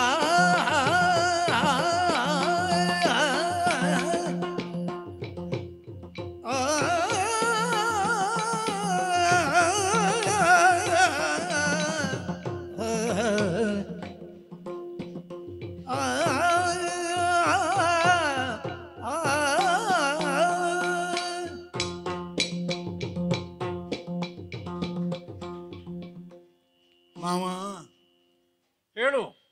ರೂಢಿಯ ಒಂದು ಮಾತೇ ಇಲ್ವೋ ಮಾವ? ಯಾವ ರೂಢಿಯ ಮಾತು? ಮಾತೆ ಸತ್ತ ಮೇಲೂ ಮಕ್ಕಳ ಅನಾಥರಲ್ಲಂತೆ ಮಾವ ಇದ್ರೆ. ಮಾವ ಇದ್ರೆ ಹಾ. ಸೋದರ ಮಾವ ಇದ್ರೆ ಮುಖ್ಯವಾಗಿ. ಅಲ್ವಾ? ಹೌದೌದು. ಕುರು ವಂಶ, ಹಾ, ಈ ವಂಶವೇ ಅದಕ್ಕಿರುವುದಲ್ವ ಮಾವ? ನಾ ಪ್ರತಿನಿಧಿಸುವುದು ಹಾಗೆ. ಕುರು ವಂಶ, ಮಾಡುವುದಕ್ಕಿದ್ದ ವಂಶ. ಮಾಡು. ಅದು ಏನು ಮಾಡುವುದು, ಯಾರು ಮಾಡುವುದು ಅಂತ ಬೇಕಲ್ಲ. ಕೌರವ ಮಾಡಿದ್ದನ್ನೇ ಉಳಿದವರು ಮಾಡಬೇಕು ಮಾವ. ಅದಕ್ಕೆ ಪ್ರಾಯಶಃ ಉಳಿದ ಯಾರಿಗೂ ಇಲ್ಲದನ್ನು ನನಗಿಟ್ಟಿದ್ದಾರೆ. ಕೌರವ ಕುರು ವಂಶದಲ್ಲಿ ಒಬ್ಬನೇ ಕೌರವ. ಈ ಕ್ಷೇತ್ರವು ಹಾಗೆ ಕುರುಕ್ಷೇತ್ರ ಅಲ್ವಾ ಮಾವ? ಏನು ಯಾವುದೋ ಒಂದು ಮಗುವಿನ ಮದುವೆ ಅಂತ ಮಾಡುವ ಮಾವ. ಮದುವೆ ಸೋದರ ಮಾವ ನಿಜವಾಗಿ ಶಾಸ್ತ್ರಕ್ಕಾದ್ರೆ ಅವನಿಗೇನು ಕೆಲಸ? ಮಂಟಪದಲ್ಲಷ್ಟೇ ಕೆಲಸ ಅಲ್ವ ಮಾವ? ಹೌದು. ಆದ್ರೆ ಸೋದರ ಮಾವ ಅಷ್ಟಕ್ಕೆ ತನ್ನನ್ನು ನಿಲ್ಲಿಸಿಕೊಳ್ತಾನೋ ಹೇಳಿ? ಇಲ್ಲ ಇಲ್ಲ. ಪಾಚಕ ವೃತ್ತಿಯವರದ್ದೇನೋ ಸಮಸ್ಯೆ ಉಂಟು, ಅಲ್ಲಿಗೆ ಓಡ್ತಾನೆ. ಹೌದೌದು. ಬಂದವರನ್ನು ಆತಿಥ್ಯದಲ್ಲಿ ಕೊರತೆ ಆಯ್ತು, ಮಾವ ಅಲ್ಲಿದ್ದಾನೆ. ಇನ್ನಲ್ಲಿಯೋ ಯಾವುದೋ ಸಮಸ್ಯೆ ಆಯ್ತು, ಮಾವ ಅಲ್ಲಿದ್ದಾನೆ. ಹೌದೌದು. ಯಾವುದಕ್ಕಾದ್ರೂ ಮಾವ ಇದ್ದಾನೆ. ಆದ್ರಿಂದ ಲೋಕ ರೂಢಿಯಲ್ಲಿ ಕೆಲವರು ಯಾರನ್ನ ಕಂಡ್ರು ಏನು ಮಾವ ಹೇಗಿದ್ದೀರಿ, ಏನು ಮಾವ ಹೇಗಿದ್ದೀರಿ, ಮಾವ ಅಂತ ಹೇಳಿ ಅಲ್ವಾ? ನಮಗೆ ಕೆಲಸ ಆಗಬೇಕು ಅಂತ ಕಾಣುವಾಗ ಕಂಡವರನ್ನೇ ಮಾವ ಅಂತ ಹೇಳುವಷ್ಟು ಸಲುಗೆ ಪ್ರಪಂಚದಲ್ಲಿರುವಾಗ, ಮಾವನೇ ಇರುವಾಗ ನಾವು ಆ ಶಬ್ದದ ಅಥವಾ ಅದರ ಧ್ವನಿಸುವ ಸಂಬಂಧವನ್ನು ಅಪವ್ಯಯ ಮಾಡುವುದು. ಹೌದು, ನಾವು ಹಾಗಲ್ಲ ಮಾವ. ಮಾವನನ್ನೇ ಮಾವ ಮಾವ ಮಾವ ಅಂತ ಕರೆಯುವುದು. ಆಯ್ತಾಯ್ತು, ನೀನು ಏನೋ ಬಳಸುದಾರಿಯಲ್ಲಿ ಮುಂದೆ ಹೋಗುವ ಲಕ್ಷಣ ಕಾಣ್ತಾ ಇಲ್ಲ. ಹಾಗಲ್ಲ ಮಾವ. ಅತಿರಥ ಮಹಾರಥರೆನಿಸಿದ ಭೀಷ್ಮ ದ್ರೋಣಾದಿಗಳು ಕೈ ಚೆಲ್ಲಿದ್ರು ನೀವಿದ್ದೀರಲ್ಲ ಮಾವ. ಹೌದು, ನಾನಿದ್ದೇನೆ. ಹಾಗಿದ್ರೆ ಈಗ ನಿನ್ನೆಯ ಸೇನಾಧಿಪತ್ಯದಲ್ಲಿ ನಮ್ಮ ಸೇನೆಗೆ ಸೋಲಾಯ್ತು ಅಂತ ಏನಾದರೂ ಬೇರೆ ನೇಮಕ ಮಾಡುವ ಯೋಚನೆ ಉಂಟೋ ಹೇಗೆ ಮಾವ? ಶಲ್ಯಭೂಪತಿಗಳೆನಿಸಿದ ಮದ್ರಭೂಪಾಲರಾದ ಮಾವನಾದ ನಿಮಗೆ ಯಾವುದಾದ್ರೇನು ಮಾವ? ಕೆಲಸ ಮಾಡುವುದಕ್ಕೆ, ನಮಗಾಗಿ ದುಡಿಯುವುದಕ್ಕೆ ಕುರುವಂಶ ಪರಿಪಾಲಕರೆನಿಸಿದ ನಿಮಗೆ ಸೇನಾಧಿಪತಿಯ ಸ್ಥಾನ ಎಂಥದ್ದು ಮಾವ? ನಿಜವಾಗಿ ನೀವು ಗೌರವ ಸಲಹೆಗಾರರು. ನಮಗೆ ಬೇಕಾದ್ದನ್ನು ಯಥೋಚಿತವಾಗಿ ಎಲ್ಲ ಸದಾ ಕಾಲ ಕೊಡುವವರು. ನೀವು ಸ್ಥಾನ ಬಹಳ ದೊಡ್ಡದ್ದು ಮಾವ. ನನ್ನ ಸ್ಥಾನ ದೊಡ್ಡದು, ಹೌದು. ಯಾವ ಊರಿನಲ್ಲಿ ಯಾವ ಸ್ಥಾನ ದೊಡ್ಡದು ಅಂತ ಯಾರು ತೀರ್ಮಾನಿಸಿ ಹೇಳುವವರು? ಈಗ ಬ್ರಹ್ಮವತ್ತು ಬ್ರಹ್ಮಜ್ಞಾನಿ ಅನಿಸಿದವ ತನ್ನದೇ ಓರಗೆಯವರ ಮನೆಯಲ್ಲಿಯೋ ಸಂಬಂಧಿಕರ ಮನೆಯಲ್ಲಿ ತಾನು ಬ್ರಹ್ಮಜ್ಞಾನಿ, ಯಜ್ಞದ ಧ್ವರ್ಯವೇ ಆಗಬೇಕು ಹೇಳ್ತಾನೋ? ಇಲ್ಲ. ಉದ್ಗಾತೃ ಆದ್ರೂ ಅದೀತು, ಹೋತೃ ಆದ್ರೂ ಅದೀತು, ಯಾವುದು ಅದೀತು. ಬ್ರಹ್ಮ ಸುಮ್ಮನೆ ಕುಳಿತುಕೊಳ್ಳುವುದಾದ್ರೂ ಅದೀತು. ಹೌದು ಯಾಕೆ? ತಮ್ಮವರ ಮನೆ, ಆ ಸಲುಗೆ ಇರುವುದಲ್ವ ಮಾವ. ಹೌದು. ಅಲ್ಲ, ಆಮೇಲೆ ಅಗತ್ಯ ಬಿದ್ದರೆ ಪಾಕಶಾಲೆಯಲ್ಲಿ ಅವನು ಸಹಾಯ ಮಾಡಿ ಅವನು ಹೌದು ತನ್ನ ಮನೆ ಅಲ್ವಾ. ನಿಷ್ಣಾತನೆನಿಸಿದ ಗಾಯನ ಪಟು ಒಬ್ಬ ಲೋಕವಿಶ್ರುತವಾದ ಕೀರ್ತಿಯನ್ನು ಸಂಪಾದಿಸಿದ್ದಾನೆ ಗಾಯನದಲ್ಲಿ. ತನ್ನದ್ದೇ ಸಂಬಂಧಿಕರ ಮನೆಯಲ್ಲಿ ಸುಹೃದ್ ಭಾವದಿಂದ ಮಿತ್ರಕೂಟದಲ್ಲಿ ಇರುವುದು 4 ಮಂದಿ. ಸುಶ್ರಾವ್ಯವಾಗಿ ಹಾಡುವುದಿಲ್ವ ತನ್ಮಯನಾಗಿ? ಎಂತ ಲೋಕವಿಶ್ರುತ ಕೀರ್ತಿ ಸಂಪಾದಿಸುವ ಇಲ್ಲಿ 3 ಮಂದಿಗಳ ಎದುರು ಮೆಚ್ಚುವ ರಸಿಕರಿದ್ರೆ ಸಾಕಾಗ್ತದೆ ಅಲ್ವಾ ಮಾವ. ನೀವು ನೀವು ನೀವು ಅಂತ ಕಾರುಣ್ಯ ಸದೃಶರು, ಕರುಣಾ ಶರದಿಗಳು ನೀವು. ಏನು ನಿನ್ನದು ಮಾತಲ್ಲ, ಏನು ಭಿನ್ನವಾದ ಶೈಲಿಯಲ್ಲಿ ಮುಂದುವರಿಯುತ್ತಾ ಇದ್ದೀನಿ ನೀನು. ಕೌರವನ ಬದುಕಿನ ಉತ್ಕರ್ಷಕ್ಕಾಗಿ ದುಡಿಯುವ ಕುರುವಂಶ ಜೀವನ ನೀವು, ಅರಿಯುವ ನದಿ ನೀವು. ನೀನು ಇದನ್ನೆಲ್ಲ ಎಲ್ಲಿ ಕಲಿತದ್ದು ಈ ಶೈಲಿಯನ್ನು, ಈ ಮಾತುಗಳನ್ನು? ಮಾವ ಬಹುಶಃ ಹಳೇ ಪಾಠ ಇರಬೇಕು, ಎಲ್ಲಿಯಾದ್ರೂ ಆರಂಭದಲ್ಲೆಲ್ಲ ಇಂತಹದ್ದು ಸಜ್ಜನಿಕೆಯ ಭಾಷಾ ಪ್ರಯೋಗ ಆಗಬೇಕು ಅಂತ ಹೇಳಿರ್ಬೋದು. ನಿಜವಾಗಿ ಇದು ನನ್ನ ಶೀಲ, ಇದೇ ನನ್ನ ಶೈಲಿ. ನಾ ಬೇರೆ ಬೇರೆ ಕಡೆಯಲ್ಲೆಲ್ಲ ತೋರಿಸುವುದು ಬೇರೆ ಮಾವ. ನಿಜವಾದ ಇದು ಚಾಣಾಕ್ಷನಾದಂತಹ ರಾಜನೀತಿಜ್ಞವನು ಕ್ಷೇತ್ರವನ್ನು ನೋಡಿ ಶೀಲವನ್ನು ಬದಲಾಯಿಸ್ತಾನೆ, ಶೈಲಿಯು ತನ್ನಷ್ಟಕ್ಕೆ ಬದಲಾಗುತ್ತದೆ. ನಿಮ್ಮ ಮುಂದೆ ಮಾವ ಮಾವ ಈಗ ಕರ್ಣನಿಗೆ ಅದೊಂದು ಸ್ವರ್ಣ ರಥಕ್ಕೆ ಸರಿಯನಿಪ ಸಾರಥಿ ಇಲ್ಲವಂತೆ. ಯಾರಿಗೆ? ಕರ್ಣನಿಗ? ಬಿಡುವ ಮಾವ ಬಿಡುವ. ಸಾರಥಿ ಸತ್ತಿದ್ದಾನೆ, ಸಾರಥಿ ಸಾಯ್ಲಿ ಮಾವ. ಅದಲ್ಲ, ಈಗ ಆ ಸಾರಥ್ಯಕ್ಕೆ ಸರಿಯಾದವ ಯಾರು ಅಂತ ಅವನಲ್ಲಿ ಪ್ರಶ್ನಿಸುವಾಗ, ಯಾರಲ್ಲಿ? ಕರ್ಣನಲ್ಲಿ. ಕರ್ಣನಲ್ಲಿ ನೀನು ಸಾರಥಿ ಯಾರು ಅಂತ ಅಲ್ಲ, ಎಂತವರು ಬೇಕು ಒಂದು ಪ್ರಶ್ನೆ ಅಲ್ವ ಮಾವ? ಆಯ್ತು, ಸೇನಾಧಿಪತಿ ಅಲ್ವಾ ಕೇಳಿದಿ? ಹಲಬರಿದ್ದಡದೇನು ಸಾರಥ್ಯದ ಬಲುಮೆ ಇಂಜಯವಲ್ಲವೇ? ಅಯ್ಯೋ, ಸಾರಥ್ಯ ಬಲಮೆ ಅಂತ ಅಲ್ಲೆಲ್ಲೋ ಯಾರು ಹೇಳಿದ್ದಾರಲ್ಲಿ, ಭೀಷ್ಮರು ಹೇಳಿದ್ದಾರಂತೆ ಸಾರಥ್ಯ ಬಲಮೆ ಅಲ್ವಾ? ಸಾರಥ್ಯ ಎಷ್ಟು ಮುಖ್ಯ ಗೊತ್ತು ನಿನಗೆ? ಯಾರಿಗೆ ಗೊತ್ತುಂಟು? ಅಲ್ಲ ಮಾವ, ಉಳಿದದ್ದು ಬಿಡುವ. ನಮಗೀಗ ಆಗುತ್ತದೋ ಹೋಗ್ತದೋ ಪ್ರಶ್ನೆ ಅಲ್ಲ. ಪ್ರತಿಪಕ್ಷದಲ್ಲಿರುವುದನ್ನು ನೋಡಿದ್ರು ಶ್ರೀಕೃಷ್ಣನ ಲಲಿತ ಸಾರಥ್ಯ ಅದು ಆ ಬಗ್ಗೆ ಸಾರಥ್ಯ ಯಾರಿಂದ ಸಾಧ್ಯ ಇಲ್ಲ. ನೀನು ಹೇಳಿದ ಒಂದು ವಿಶೇಷಣ ಲಲಿತ ಸಾರಥ್ಯ. ಹೌದೌದು. ರಣಭೂಮಿಯ ಸಾರಥ್ಯದಲ್ಲಿಯೂ ಒಂದು ಲಾಲಿತ್ಯವನ್ನು ತೋರಿಸ್ತಾನಂದ್ರೆ ಅದು ಕೃಷ್ಣನಿಗೆ ಮಾತ್ರ. ಅದ ಸಾಂದೀಪಿನಿಯ ಶಿಷ್ಯರಿಗೆಲ್ಲ ಲಲಿತ ಸಾರಥ್ಯ ಕರಗತ ಅಂತೆ ನಾವು ಯಾರು ಹೇಳುವುದು ಕೇಳಿದ್ದು ನಾನು. ಸಾಂದೀಪಿನಿ ಹೇಳಿಕೊಡುವಾಗಲೇ ಅದನ್ನು ಹೇಳಿಕೊಡ್ತಾರಂತೆ.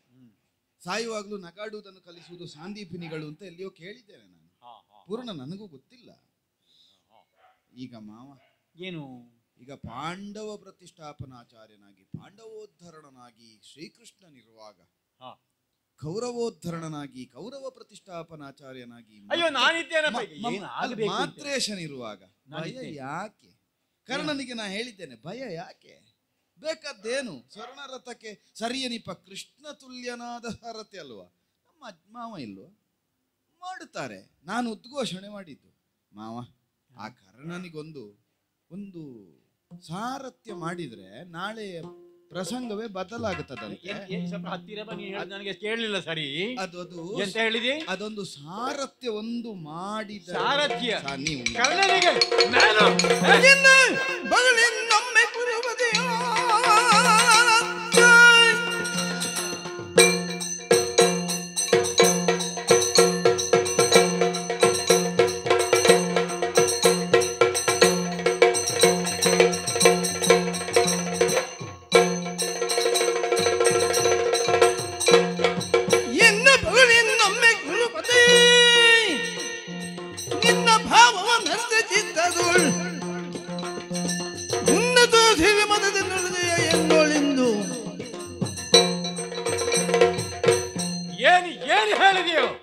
ಒಂದು ಸಾರಥ್ಯ ಮಾವ, ಒಂದು ಸಾರಥ್ಯ. ಶಾಲೆಗೆ ಕೊಟ್ಟು ಹತ್ತಿರ ಬಾ ಅಂತ ಹೇಳಿದ್ರೆ, ನಿನ್ನ ಮಾತುಗಳನ್ನು ತಾಳ್ಮೆಯಿಂದ ಕೇಳಿದ್ರೆ, ಹೋಗಿ ನನ್ನನ್ನು ಆ ಕರ್ಣನಿಗೆ ಸಾರಥಿ ಆಗಬೇಕು ಅಂತ ಹೇಳಿದ್ಯೋ?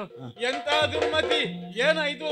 ನಮ್ಮಲ್ಲೊಂದು ಗಾದೆ ಉಂಟು, ನಮ್ಮಲ್ಲಿ ಅಂದ್ರೆ ಮಧ್ಯ ದೇಶದಲ್ಲಿ ಅತಿ ಉತ್ಕಟವಾದಂತಹ ಭಾವದಲ್ಲಿ ನೋಡಿ ನನ್ನ ಮೈ ನಡಗುತ್ತಾ ಉಂಟು. ಮೀಸತಿಥಿ ನೋಡಿದ್ಯಾ? ಗಡ ಗಡ ಗಡ ಗಡ ಸಿಟ್ಟಕ್ಕೆ ಬಂದಿದೆ. ನೀವು ಹಾಗೆ ಹಿಡಿದ್ರೆ ಸಾಕು ಮಾವ, ರಥ ಮುಂದೆ ಹೋಗ್ತದೆ ನಡುಗುವ ಬರದಲ್ಲಿ. ರಥ ಮುಂದೆ ಹೋಗ್ತದೆ, ಎಲ್ಲೇ ಹೋಗ್ತಾ ಅಂತ ಗೊತ್ತುಂಟಾ? ಮುಂದೆ ಹೋಗುದು ಮುಖ್ಯ ಅಲ್ಲ, ಹೋಗ್ಬೇಕಾದಲ್ಲಿ ರಥ ಹೋಗಬೇಕನ್ನುವಂತ ಜಾಳ್ಮೆ ಬೇಕು ರಥಿಕನಾದವನಿಗೂ ಸಾರಥಿಯಾದವನಿಗೂ. ನಮ್ಮವರ ಗಾದೆ ಏನು ಗೊತ್ತುಂಟ? ಏನು ಮಾವ? ಒಳ್ಳೆ ಭಾಷೆ ಅಲ್ಲ, ಹಾ ಸಲಿಗೆ ಭಾಷೆಯಲ್ಲಿ ಹೇಳ್ತೀನಿ. ಆದೀತು ಮಾವ. ನಾಯಿಗೆ ಸಲುಗೆಯನ್ನು ಕೊಟ್ರೆ ಯಾವುದನ್ನು ನೆಕ್ತದೆ ಅಂತ ಗೊತ್ತುಂಟಾ? ನೀವಿರುವಾಗ್ಲ ಮಾವ ಏ, ಏನು ಏನು ಬಗಲಿಗೆ? ತನ್ನಂಗದಲ್ಲಿ ಮಲಿನದ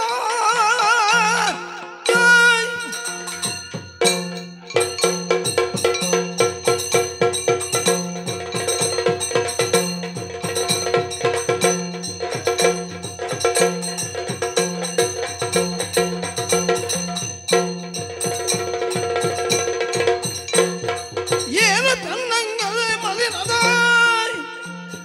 ಜೀವ ತಮರು ಖಂಡಿಸೀಪಲಿ ಮಾನಭಂಗದ ಮಾತ ನುಡಿವರ ನೀರು ಕೇಳಿ ಏನು ಬಗಲಿದೆ? ನನಗದು ಹೇಳದಿದ್ದೇ ನಿವೃತ್ತಿ ಇಲ್ಲ ಈಗ. ಆದೀತು ಮಾವ.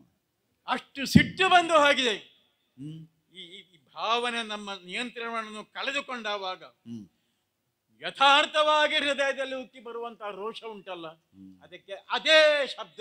ಹ್ಮ್ ಒಂದು ಸಂಸ್ಕಾರಯುತನಾದವನು, ಸಂಸ್ಕಾರವನ್ನು ಹೊಂದಿರುವಂತಹ ವ್ಯಕ್ತಿಯಲ್ಲಿ ಮಾತಾಡುವಾಗ ಶುಚಿಯಾದ ಭಾಷೆಯಲ್ಲಿ ಒಳ್ಳೆಯ ಅರ್ಥಪೂರ್ಣವಾದ ವಿಷಯವನ್ನು ಹೇಳಬೇಕು. ಹ್ಮ್ ಅದನ್ನು ಬಿಟ್ಟು ನೀನು ಏನು ಹೇಳುವುದು? ಹ್ಮ್ ಆ ಕರ್ಣ ಕಾರಣ ಕಾರಣ ಕರ್ಣನಿಗೆ ನಾನು ಸಾರಥಿ ಆಗಬೇಕು. ಸಾರಥ್ಯ. ಸಾರಥ ಹ್ಮ್ ಸಾರಥ್ಯವನ್ನು ನಾನು ಮಾಡಬೇಕು. ಹ್ಮ್. ಒಳ್ಳೇದಾಯ್ತು. ನಿಮ್ಮ ದುರ್ಮತಿ ಹ್ಮ್ ಮತ್ತೆ ಅವನ ಬುದ್ಧಿ ಹ್ಮ್. ಎರಡು ಒಟ್ಟು ಸೇರಿದ್ದರಿಂದ ಹಾ. ಇಂಥ ಮಾತುಗಳನ್ನು ಅವನು ಆಡ್ತಾನೆ, ಇಂಥ ಮಾತುಗಳನ್ನು ಅವನು ಹೇಳಿದ್ದಾನೆ ಅನ್ನುವ ರೀತಿಯಲ್ಲಿ ನಂದ ಮುಂದೆ ನೀನು ಹೆಗಳ್ತಾ ಇದ್ದಿ. ಏನು ಮುಚ್ಚಬೇಕು ಜೀವನ ಮಗನತ್ತಲೆ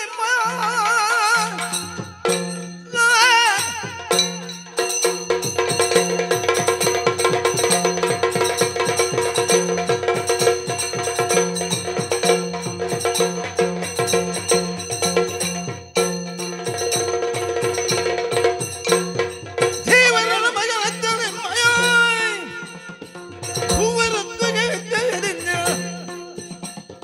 ಈ ವಿಜಯ ಪ್ರಾಪ್ತಿಸದಪ್ಪೇ ನಾವು ರಹಿತ. ಪ್ರಾಜ್ಞರು ಹೇಳಿದ್ದಾರೆ, ಹಾ ನಿಜವಾದ ಜ್ಞಾನ ಯಾವುದು ಅಂತ ಹೇಳಿದ್ರೆ ತರತಮ ಭೇದವನ್ನು ತಿಳಿಯುವಂತ ಜ್ಞಾನವೇ ಸರಿಯಾದ ಜ್ಞಾನ ಅಂತ ಹೇಳಿಕೊಂಡು ಹಾ ಹೇಳಿ ಕೇಳಿ ಹ್ಮ್ ನಿಮಗೆಷ್ಟು ಸಲಿಗೆಯನ್ನು ನಾವೆಲ್ಲ ಹಿರಿಯರಲ್ಲಿ ರಾಜಸಭೆಯಲ್ಲಿ ಕೊಟ್ಟು ಹ್ಮ್ ಕರ್ಣನನ್ನು ಸೇನಾಧಿಪತಿಯನ್ನಾಗಿ ಮಾಡದ ಕಾಲಕ್ಕೆ ನಾವದೆಲ್ಲ ಸಹಿಸಿಕೊಂಡಿದ್ರೆ ಹ್ಮ್ ಈಗ ಕರ್ಣ ತಾನು ಸೋತದ್ದಕ್ಕೆ ಕಾರಣ ಏನೇನು ಹೇಳಿಕೊಂಡು ಹ್ಮ್ ಶಲ್ಯನ ಸಾರಥ್ಯವನ್ನು ಬಯಸ್ತಾನೆ ಅಂತ ಆದರೆ ಹ್ಮ್. ಅವನ ಸಂಸ್ಕಾರಕ್ಕೆ ಸರಿಯಾಗಿ ಅವ ಮಾತಾಡಿದ್ದಾನೆ. ಹ್ಮ್. ನಾನು ಗಮನಿಸ್ತಾ ಬಂದಿದ್ದೇನೆ, ಹ್ಮ್ ನಿಮ್ಮ ಕುರುಭೂಮಿಯಲ್ಲಿ ಆರ್ಯಾವರ್ತದಲ್ಲಿ ಬೆಳೆಯುತ್ತಿರುವಂತಹ ಈ ರಾಜನೀತಿ ಎಷ್ಟು ದುರ್ಬಲವಾಗಿದೆ, ಹ್ಮ್. ಎಷ್ಟು ಕಲುಷಿತವಾಗಿದೆ, ಎಷ್ಟು ಗೊಂದಲಮಯವಾಗಿದೆ, ಹ್ಮ್. ಸದಾ ಕಾಲ ಸಂದೇಹದಲ್ಲೇ ಮುಳುಗಿ ಹೋಗಿದೆ ಅದು. ಹ್ಮ್ ಇಲ್ಲವೆಂದಾದರೆ ಹ್ಮ್ ಆ ಕಾರಣ ಯಾರು? ಯಾರು ಮಾವ?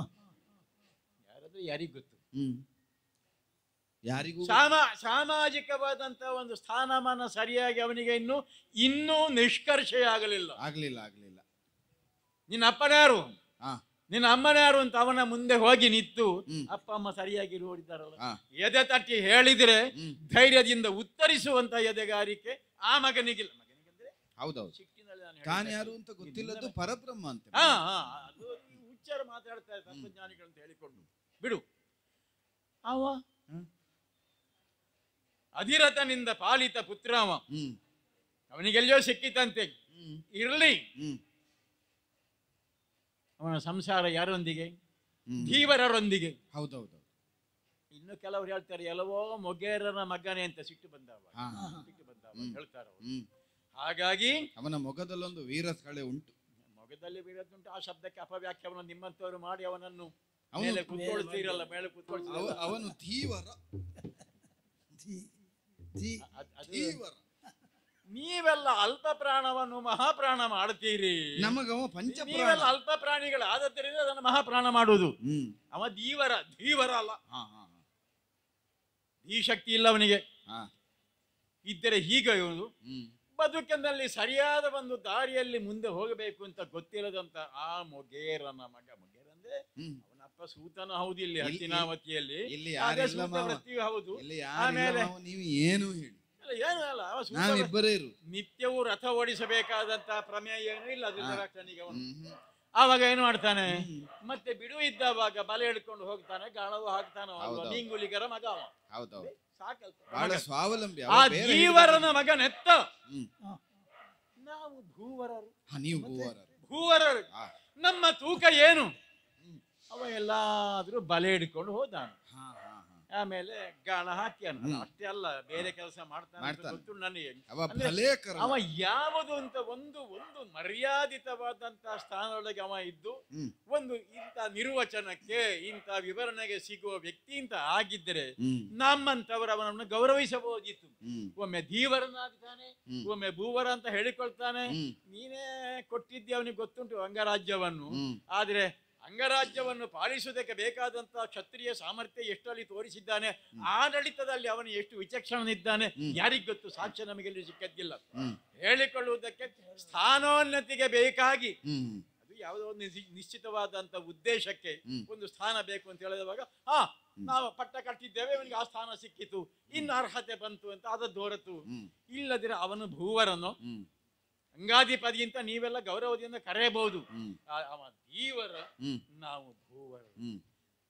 ನಮ್ಮನ್ನು ಜೊತೆ ಮಾಡಿಕೊಂಡು ನಿನಗೆ ತರತಮ ಭೇದ ಗೊತ್ತುಂಟ.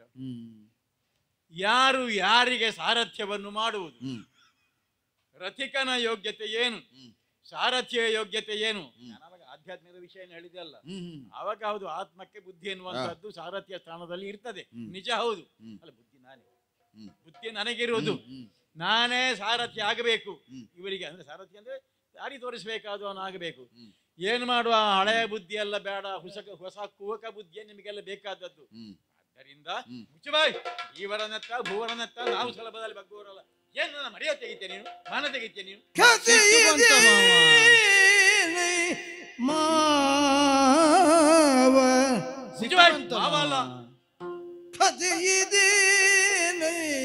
ಮಾವ ಇದೇ ಮಾವ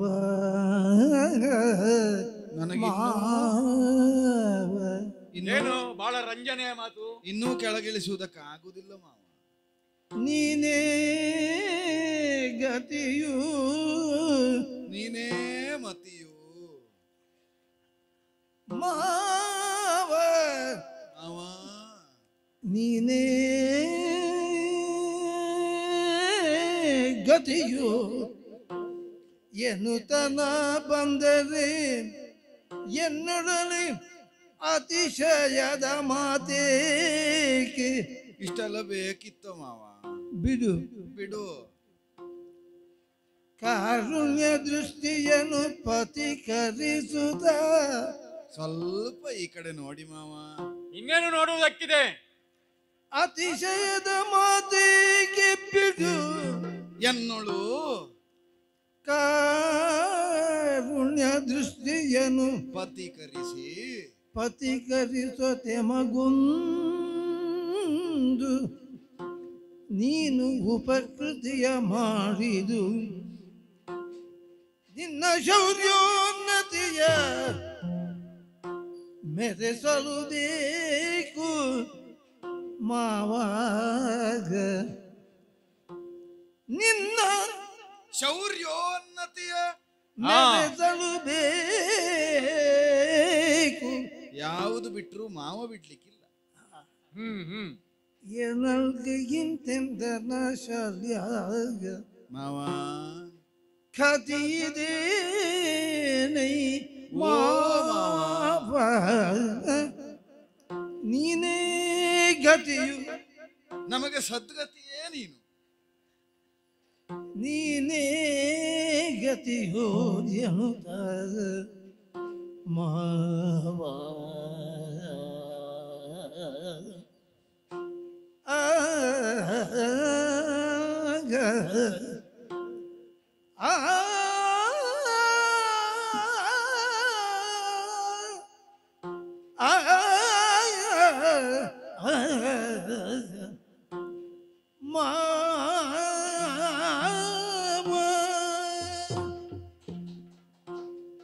ಮಾವ ನಿಲ್ಲು.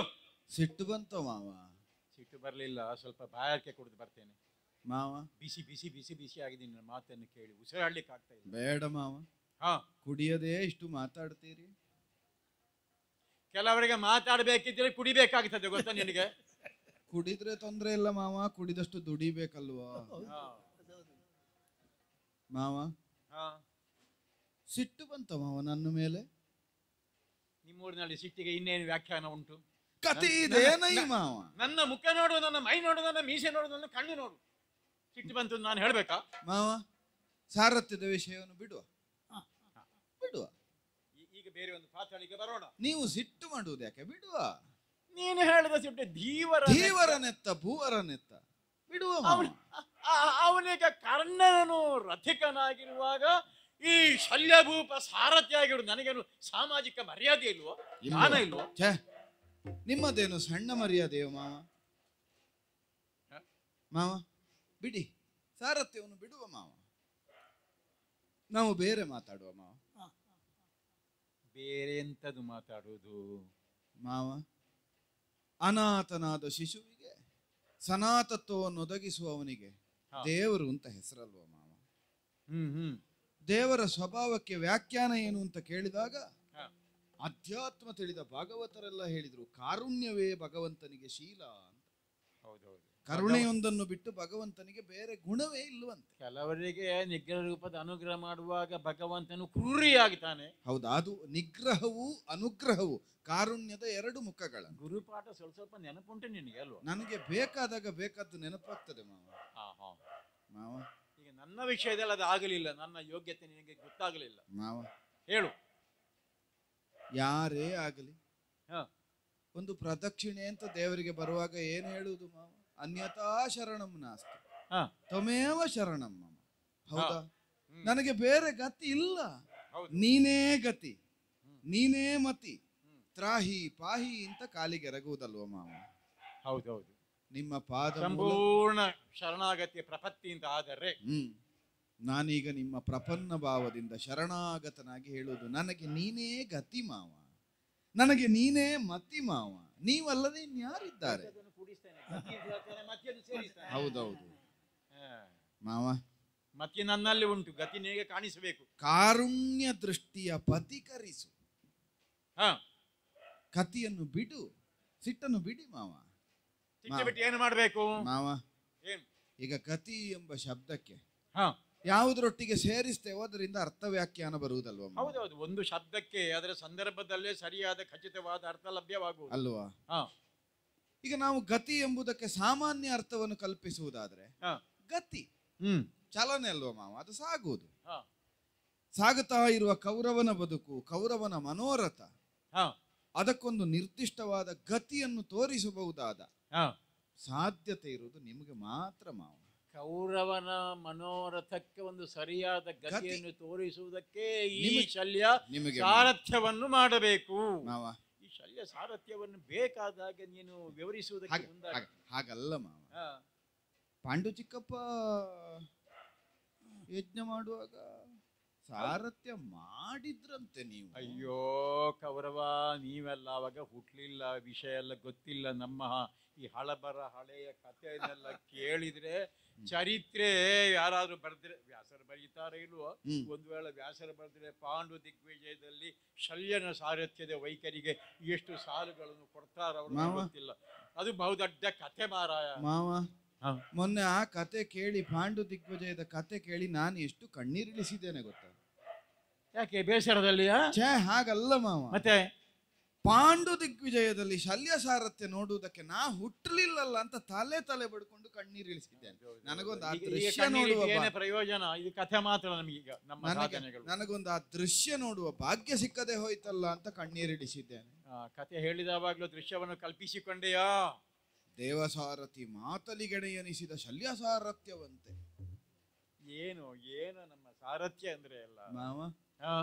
ನನಗೆ ಆ ದೃಶ್ಯ ನೋಡಿದ್ರೇನು ಅಂತ ಕಾಣುವುದು. ದೃಶ್ಯ ಇದೆಲ್ಲ ಮುಗಿದ ಮೇಲೆ ಅಲ್ಲ, ನಾಟಕ ಮಂದಿರ ಉಂಟಲ್ಲ, ಮಾಡೋಣ. ನಾನು ವೇಷ ಹಾಕ್ತೇನೆ ಮಾವ. ಈಗ ಸಾರಥ್ಯ ಮಾಡುವುದು ಅಂತ ಆದ ಮೇಲೆ ಈಗ ಅದಕ್ಕೆ ಪಾಂಡು ಚಿಕ್ಕಪ್ಪಯ್ಯ ಕೂತ್ಕೊಳ್ಳಿ, ನಾನು ಕೂತ್ಕೊಳ್ಳಿ, ಕಣ್ಣಿಲ್ಲದ ನಮ್ಮ ಅಪ್ಪಯ್ಯ ಕೂತ್ಕೊಳ್ಳಿ, ಅಲ್ಲಪ್ಪ ಕರ್ಣ ಕುತ್ಕೊಳ್ಳಿ, ಏನು ಮಾವ ವ್ಯತ್ಯಾಸ? ಸಾರಥ್ಯ ನಿಮ್ಮದಲ್ವ ಮುಂದಿರುವುದು. ಈಗ ಮುಂದಿರುವವರು ಯಾರು ಅಂತ ಹಿಂದಿದ್ದ. ಈಗ ನಿಜವಾಗಿ ಆ ಪ್ರಸಂಗಕ್ಕೆ ಪಾಂಡು ದಿಗ್ವಿಜಯ ಅಂತ ಹೆಸರಿಡಬಾರ್ದು, ಶಲ್ಯ ಪ್ರತಾಪ ಅಂತ ಹೆಸರಿಡಬೇಕು. ಇಟ್ಟವರದ್ದೇ ದೋಷ ಅದು. ನಿಮ್ಮ ಸಾರಥ್ಯದಲ್ಲಲ್ವ ಚಿಕ್ಕಪ್ಪಯ್ಯ ಸಾಧನೆ ಮಾಡಿ. ನಿನ್ನ ನಾಲಿಗೆ ಬೇಕಾದಾಗೆ ತಿರುಗುತ್ತದೆ. ಶಲ್ಯ ಸಾರಥ್ಯ ಶಲ್ಯ ಸಾರಥ್ಯ ಅಂತ ಹೇಳುವಾಗ ನೀನು ಶಲ್ಯ ಪ್ರತಾಪ. ಆಗಲ್ಲ ಮಾವ, ಸಾರಥ್ಯದಲ್ಲಿ ನನ್ನ ಪ್ರತಾಪ. ಪಾಂಡು ದಿಗ್ವಿಜಯ ಎಂತದ್ದು ಮಾವ? ನೀವಲ್ಲದೆ ಇದ್ರೆ ಚಿಕ್ಕಪ್ಪಯ್ಯನಿಗೆ ದಿಗ್ವಿಜಯ ಉಂಟು ಎಂತ ವ್ಯಾಖ್ಯಾನ ಬೇಕಯ್ಯ ಮಾವ? ಈಗ ಒಂದೀಗ ಸಾರಥ್ಯ ಮಾಡಿದ್ರೆ ಏನು ಮಾವ? ಈಗ ಕರ್ಣ ಆಗ್ಲಿ ಮತ್ತೊಬ್ಬ ಆಗಲಿ ಈಗ ಒಂದು ಗುಂಡು ಕಲ್ಲು ತಂದು ಇಡುವ ನಾವೇನು?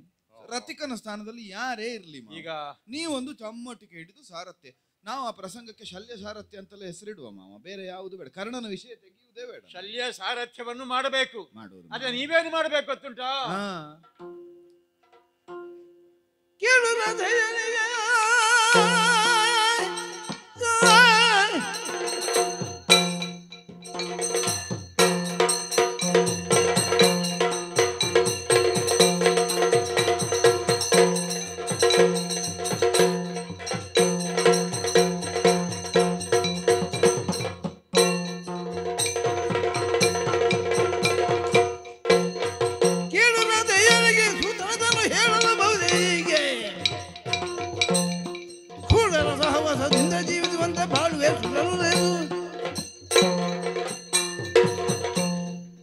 ಒಂದು ಕಾರ್ಯ ಆಗಬೇಕಿದ್ದರೆ ಕತ್ತೆ ಕಾಲನ್ನಾದ್ರೂ ಹಿಡಿಬೇಕು ಅಂತ ಲೋಕದೊಳಗೆ ನಾನು ನುಡಿಯೇ ಉಂಟು. ನಮ್ಮ ಮಾವ ಸಿಂಹ. ಹೌದು, ಸಿಂಹದ ಕಾಲ ಹಿಡಿತೀಯ. ಅಲ್ಲ, ತಾತ್ಪರ್ಯ ಏನು? ಅರ್ಥ ಆಯ್ತು. ನಮ್ಮ ಕೆಲಸ ಆಗುವುದಕ್ಕೆ ಏನನ್ನಾದ್ರೂ ಮಾಡಬೇಕು ಅಂತ. ಯಾವ ಮರ್ಯಾದೆಯನ್ನು ಕಳೆದುಕೊಂಡಾದ್ರೂ ಇಲ್ಲವೆಂದಾದರೆ ರಾಧೇಯ ಮಾವ, ರಾಧೇಯ. ಅದೇ ಹೇಳಿದ್ದು ಮೊಗೇರನ ಮಗ ಆ ರಾಧೇಯ. ಆ ರಾಧೇಯನ ಯೋಗ್ಯತೆ ಏನು, ನನ್ನ ಯೋಗ್ಯತೆ ಏನು, ಬೇಡ ನಿಮ್ಮ ಯೋಗ್ಯತೆ ಏನು? ಹಾಗಿದ್ದರೆ ಈಗ ಒಂದು ಕೆಲಸ ಮಾಡೋಣ. ನಾನು ಸಾರಥ್ಯವನ್ನು ಮಾಡಬೇಕು, ನೀವೇನು ಮಾಡಬೇಕು ಆ ಸಮಯದಲ್ಲಿ? ಮಾವ ಈಗ ನೀವು ಸಿಟ್ಟು ಮಾಡುವುದು ರಾಧೇಯನಿಗೆ ಸಾರಥ್ಯ ಮಾಡಬೇಕು ಅಂತಲ್ವಾ? ಈಗ ನಿಮ್ಗೆ ಕರ್ಣನನ್ನು ಸಾರಥ್ಯ ಮಾಡುವುದಕ್ಕೆ ಬೇಸರ ಅಲ್ವಾ ಮಾವ? ಹೌದು. ಹಾಗಾದ್ರೆ ನಾವು ಅದನ್ನು ಬಿಡುವ ಮಾವ. ಅಂದ್ರೆ ಹೇಗೆ ನಾಳೆ ಸೇನಾಪತಿ ಬದಲಾಗ್ತಾರ? ಜಗಕ್ಕೆ ಮುತ್ತು ಮತ್ತೇನು? ಹಾನಿಯೇನಿದು ಸೂತನ ಮನೆಯೊಳಗೆ ತಾನೆತ್ತ ಇನ ಜಾತನ. ಮಾವ ನೀನು ಹೋಗುತ್ತೀಯಾ? ರಾಜನೀತಿಯನ್ನು ಬಿಡುವ ಮಾವ. ಆ ರಾಧೆಯನ ಕಥೆಯನ್ನು ಬಿಡುವ. ಬಿಟ್ಟು ನಾವೀಗ ಲೋಕನೀತಿ ಮಾತಾಡುವ ಮಾವ. ಹೇಗೂ ಬಂದಾಗಿದೆ ರಾತ್ರಿ, ನಿಮಗೆ ಹೇಗೂ ನಿದ್ದೆ ಬರುವುದಿಲ್ಲ. ಇಂಥ ಮಾತುಗಳನ್ನು ಕೇಳಿದ್ರೆ ಇನ್ನು ಕೆಲವು ದಿವಸ ನಿದ್ದೆ ಬರಲಿಕ್ಕಿಲ್ಲ ಕಲ್ಯರಿಗೆ ಮಾವ. ಏನು ಈಗ ಒಂದು ಲೋಕನೀತಿ ಮಾತಾಡುವ ಮಾವ. ನಿಮಗೆ ಗೊತ್ತಿಲ್ಲದಲ್ಲ ಸುಭಾಷಿತ ಮಾವ. ಆಡುವ ಮಾತೆಲ್ಲ ಒಳ್ಳೇದಾಗಬೇಕು. ಚೆನ್ನಾಗಿ ಹೇಳಲ್ಪಟ್ಟ ಮಾತುಗಳು, ಸುಭಾಷಿತಗಳು. ಆಕಾಶದಿಂದ ಪತಿತವಾಗಬಹುದಾದಂತಹ ವರ್ಷಧಾರೆಯ ಒಂದು ಬಿಂದು, ಅದೊಂದು ಉಪಮೆ ಉಂಟು. ಸ್ವಾತಿ ನಕ್ಷತ್ರದಲ್ಲಿ ಪತಿತವಾಗುವಂತಹ ಬಿಂದು ಒಂದು ಎಲ್ಲಿ ಬೀಳ್ತದೆ ಎನ್ನುವ ಆಧಾರದಿಂದ ಅದೇನಾಗುತ್ತದೆ ಅಂತ ಆಗುತ್ತದೆ. ಕಾದ ಬಂಡೆಯ ಮೇಲೆ ಬಿತ್ತು ಆವಿಯಾಗಿ ಹೋಗುತ್ತದೆ. ಕಮಲಪತ್ರದ ಮೇಲೆ ಬಿತ್ತು ಕಾಂತಿಯನ್ನು ಪಡೆಯುತ್ತದೆ, ಪ್ರಯೋಜನ ಇಲ್ಲ, ತಾತ್ಕಾಲಿಕವಾದುದು. ಸಾಗರದ ಆಳದಲ್ಲಿ ಬಾಯಿ ತೆರೆದು ನಿಂತ ಚಿಪ್ಪಿನ ಆಳಕ್ಕದು ಇಳೀತು ಅಂತಾದ್ರೆ ಪಾನೀಯ ಸತ್ವವೆತ್ತು ಮುತ್ತಾಗಿ ಪರಿವರ್ತನೆಯನ್ನುಗೊಳ್ಳುತ್ತದೆ. ಎತ್ತರದಿಂದ ಬಿದ್ದ ಮಳೆಯ ಹನಿ ಸಾಗರದ ಆಳದಲ್ಲಿ ಪತನವಾಗಿ ಸಾಗರ ಮೂಲದಲ್ಲಿದ್ದಂತಹ ಒಂದು ಕಪ್ಪೆಯ ಚಿಪ್ಪಿನೊಳಗೆ ಸೇರಿ ಮುತ್ತಾಯಿತು. ಅದು ನಿಕೃಷ್ಟ ಅಂತ ಯಾರಾದ್ರೂ ಹೇಳ್ತಾರ ಮಾವ? ಅದನ್ನು ನಿಕೃಷ್ಟ ಅಂತ ಹೇಳುವುದಿಲ್ಲ. ನಾಳೆ ನಿಮಗೆ ಸೇನಾಧಿಪತ್ಯವನ್ನು ನಾವು ಕೊಡುವುದಿದ್ರೆ ನೆತ್ತಿಗಿಡುವುದು ಮುತ್ತಿನ ಕಿರೀಟ ಮಾವ, ಅದರಲ್ಲಿ ಇರುವುದು ಮುತ್ತೆ. ಹಾಗಾದ್ರೆ ಪಾನೀಯ ಸತ್ವವೆತ್ತು ಈಗಲೂ ನಾನು ಧರಿಸುವ ಈ ಕಿರೀಟದಲ್ಲಿ ಮುತ್ತುಂಟಾ? ಇಲ್ವ ಮಾವ? ನೀವು ಎಲ್ಲಿ ಹೋದ್ರು ಮುತ್ತು ಬಿಡ್ತೀರ ಮಾವ? ನಿಮಗೆ ಅಭ್ಯಾಸ ಇರುವುದು ಮುತ್ತು ಕೊಟ್ಟು ಬರುವುದಷ್ಟೇ ಮಾವ. ನೀವು ಕೊಡುವ ಮುತ್ತುಂಟಲ್ಲ, ಮೊಗೆದು ಕೊಡುವ ಮುತ್ತು, ಆ ಮುತ್ತು ಪಾನೀಯ ಸತ್ವವೆತ್ತು ಬೆಳೆದ ಮುತ್ತಲ್ವ ಮಾವ? ಅದನ್ನು ನಿಕೃಷ್ಟ ಅಂತ ನಾವು ಕಾಣುತ್ತೇವೋ ಹೇಳಿ? ಇಲ್ಲ ಇಲ್ಲ. ಕಪ್ಪಾದ ದನ ಒಂದು ದೇನು, ಅದು ಕ್ಷೀರವನ್ನು ಕೊಡುತ್ತದೆ.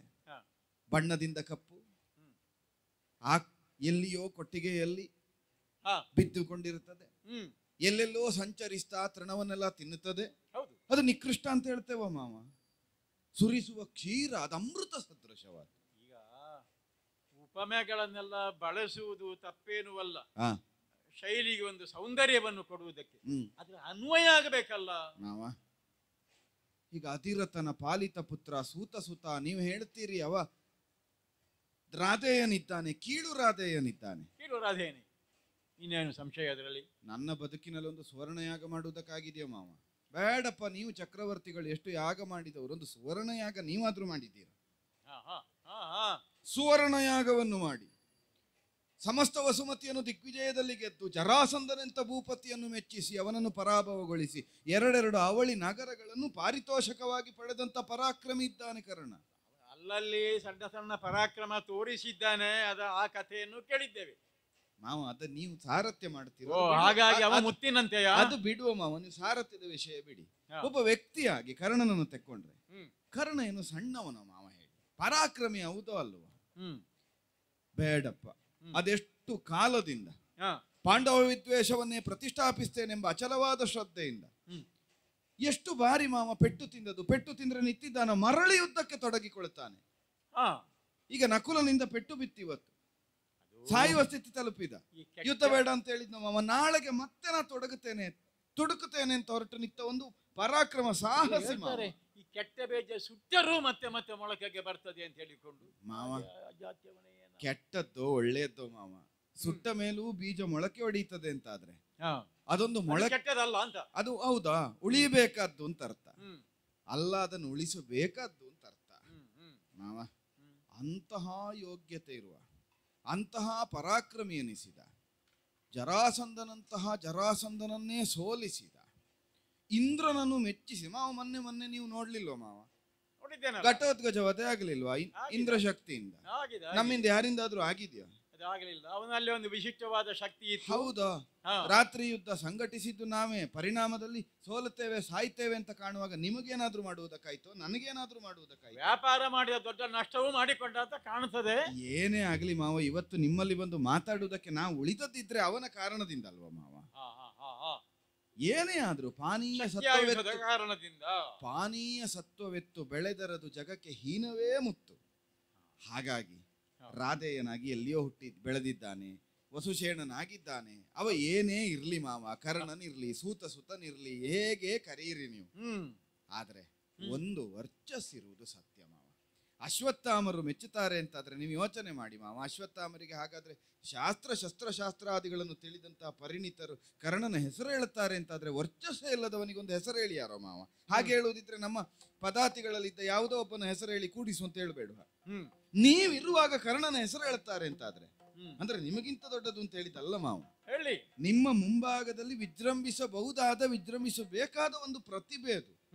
ಆ ಪ್ರತಿಭೆಯನ್ನೆಲ್ಲ, ನವ ಪ್ರತಿಭೆಗಳನ್ನು, ಎಳೆ ಪ್ರತಿಭೆಗಳನ್ನು ಬೆಳೆಸಬೇಕಾದ್ದು ನಿಮ್ಮಂತ ಹಿರಿಯರು ಮಾವ.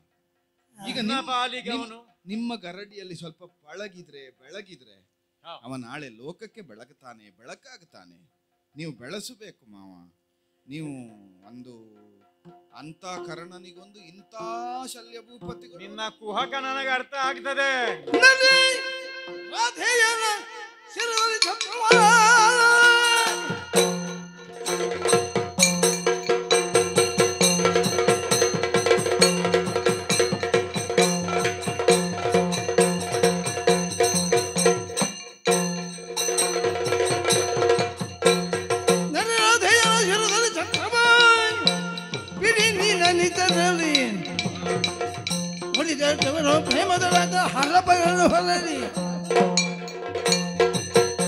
ಪರೋಕ್ಷವಾಗಿ ನೀನು ಏನು ಹೇಳ್ತೇನೆ ಎನ್ನುವುದನ್ನು, ಧ್ವನಿಯರ್ಥವನ್ನು ಗ್ರಹಿಸುವ ಜಾಣ್ಮೆ ಈ ಶಲ್ಯನಲ್ಲಿ ಉಂಟು, ತಿಳಿದುಕೋ. ಒಂದು ಕಾರುಣ್ಯ ತೋರಿಸಿ ಮಾವ. ಕರ್ಣನಲ್ಲಿ ಅವನದ್ದೇ ಆದಂತಹ ಸ್ವತಂತ್ರವಾದಂತಹ ಸಾಮರ್ಥ್ಯವ, ಪ್ರಕಾಶ, ಪ್ರತಿಭೆ ಇಲ್ಲ ಅಂತ ನಾನು ಹೇಳುವುದಿಲ್ಲ.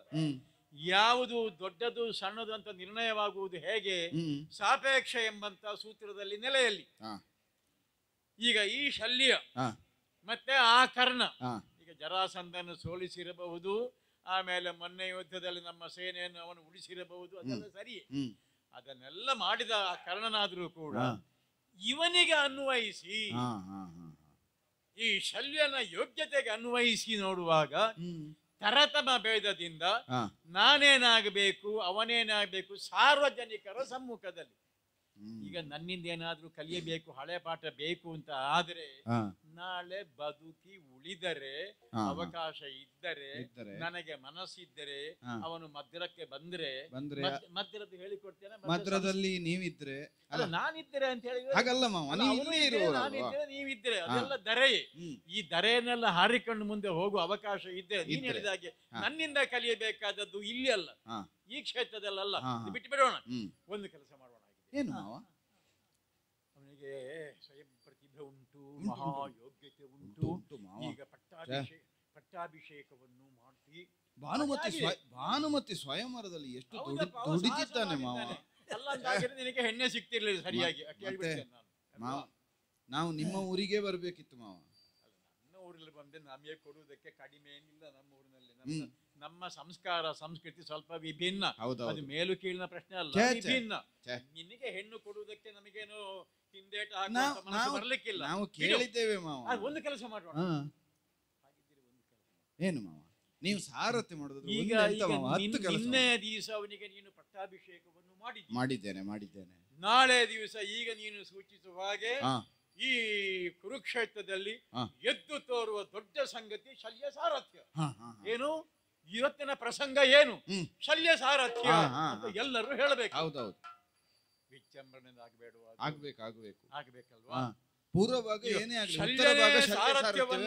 ಶಲ್ಯನೇ ಸಾರಥ್ಯವನ್ನು ನೀನು ವರ್ಣಿಸಿರುವಂತ ಆ ಕರ್ಣನಿಗೆ ಮಾಡುತ್ತಾನೆ ಅಂತ ಆದ್ರೆ ಕರ್ಣನು ಅಸಾಮಾನ್ಯ ಅಂತ ಊರಿನವರಿಗೆಲ್ಲ ಗೊತ್ತಾಗಬೇಕಿದ್ರೆ ಇವರಿಗೆಲ್ಲ ಗೊತ್ತಾಗ್ಬೇಕು. ಹೌದು, ನೀನು ಹಿಂದೊಮ್ಮವನಿಗೆ ಅಂಗರಾಜ್ಯವನ್ನು ಕೊಟ್ಟಿದ್ಯಲ್ಲ, ಅದು ಬಿಡಿ. ಒಂದು ಕೆಲಸ ಮಾಡು, ಹೇಳಿ. ನೀನು ಛತ್ರ ಉಂಟಲ್ಲ, ಬೆಳ್ಗೋಡೆ ನಮ್ಮದು ಶ್ವೇತ ಛತ್ರ, ಅದಕ್ಕೂ ಯೋಗ್ಯನೇ ಅವನು. ಹೌದು. ಅವನ ಹುಟ್ಟಿನ ಬಗ್ಗೆ ನನಗೇನು ಗೊತ್ತಿಲ್ಲ, ಇದ್ರೆ ಆಗಲಿ ನೋಡೋಣ. ಅಂತೂ ಎಲ್ಲರೂ ನೋಡುವ ಹಾಗೆ ಕುರುಕುಲೇಶ್ವರನೇ ಆ ಕರ್ಣನಿಗೆ ಛತ್ರವನ್ನು ಹಿಡಿಯುವುದು. ನಾನು ಛತ್ರ ಹಿಡಿಯುವುದು, ನೀನು ಛತ್ರ ಹಿಡಿಯುವುದು. ಯಾಕಂದ್ರೆ ನಾನು ನನ್ನ ಸಾರಥ್ಯ ನೆನಪಿಟ್ಟುಕೋ. ಸಾರಥ್ಯ ನನ್ನದು. ಕರ್ಣ ಸಾರಥ್ಯದಲ್ಲಿ ಕೌರವೇಶ್ವರನ ಕೊಡುಗೆ ಏನು ಅಂತ ಹೇಳಿದ್ರೆ ಅವ ಛತ್ರ ಹಿಡಿದುಕೊಳ್ಳುದು. ಆಮೇಲೆ ನಿನ್ನ ತಮ್ಮಂದಿರು ಉಳಿದವರು ಯಾರು ಇದ್ದಾರಲ್ಲ, ಕೆಲವರು ವಾವೆಯ ತಮ್ಮಂದಿರೆಲ್ಲ ಇದ್ದಾರಲ್ಲ, ಇದ್ದಾರೆ. ಅವರ ಹತ್ರ ಅವನ ಪಾದತ್ರಾಣ, ಇವರಿಗೆ ಅದು ಶಿರತ್ರಾಣ ಬೇಕಾದ್ರೆ ಆಗಲಿ. ಹಡಪಗಳನ್ನೆಲ್ಲ ಹಿಡಿದುಕೊಂಡು ಅವರ ಜೊತೆಯಲ್ಲಿ ಬರುವುದು. ಭೋಪರಾಕ್ ಅಂತ ಅವರು ಮುಂದೆ ಹೋಗುವಾಗ ಕೆಲವರಿಗೆ ಅಲ್ಲಿ ಗೊಂದಲ ಆಗ್ತದೆ. ಈ ಭೋಪರಾಕ್ ಹಿಂದಿರುವಂತಹ ರಥಿಕನಿಗೋ ಅಥವಾ ಇಂದಿನ ವಿಶೇಷವಾದಂತ ಶಲ್ಯದ ಸಾರಥ್ಯಕ್ಕೋ ಅಂತ ಗೊತ್ತಾಗುವುದಿಲ್ಲ. ಇಷ್ಟು ಮಾಡುವ ಅದಿತ ಸಾರಥ್ಯಮಂ ಗೈದವೇ ಹೀನವೇ ಮಾವ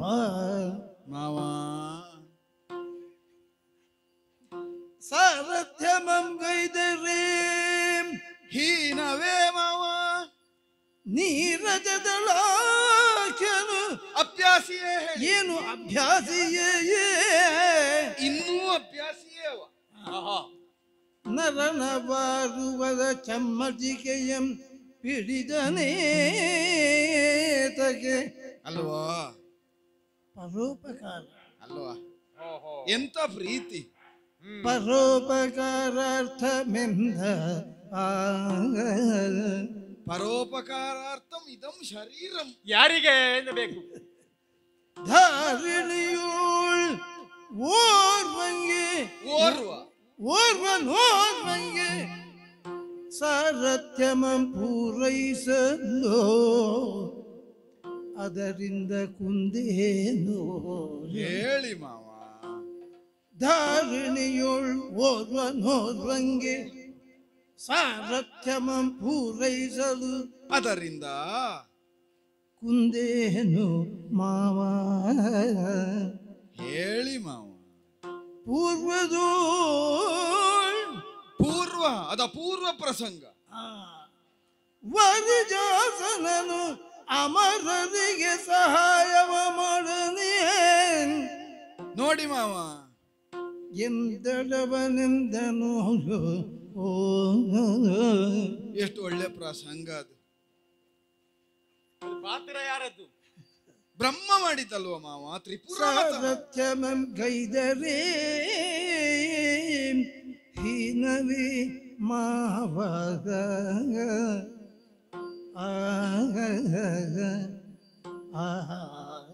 ಆ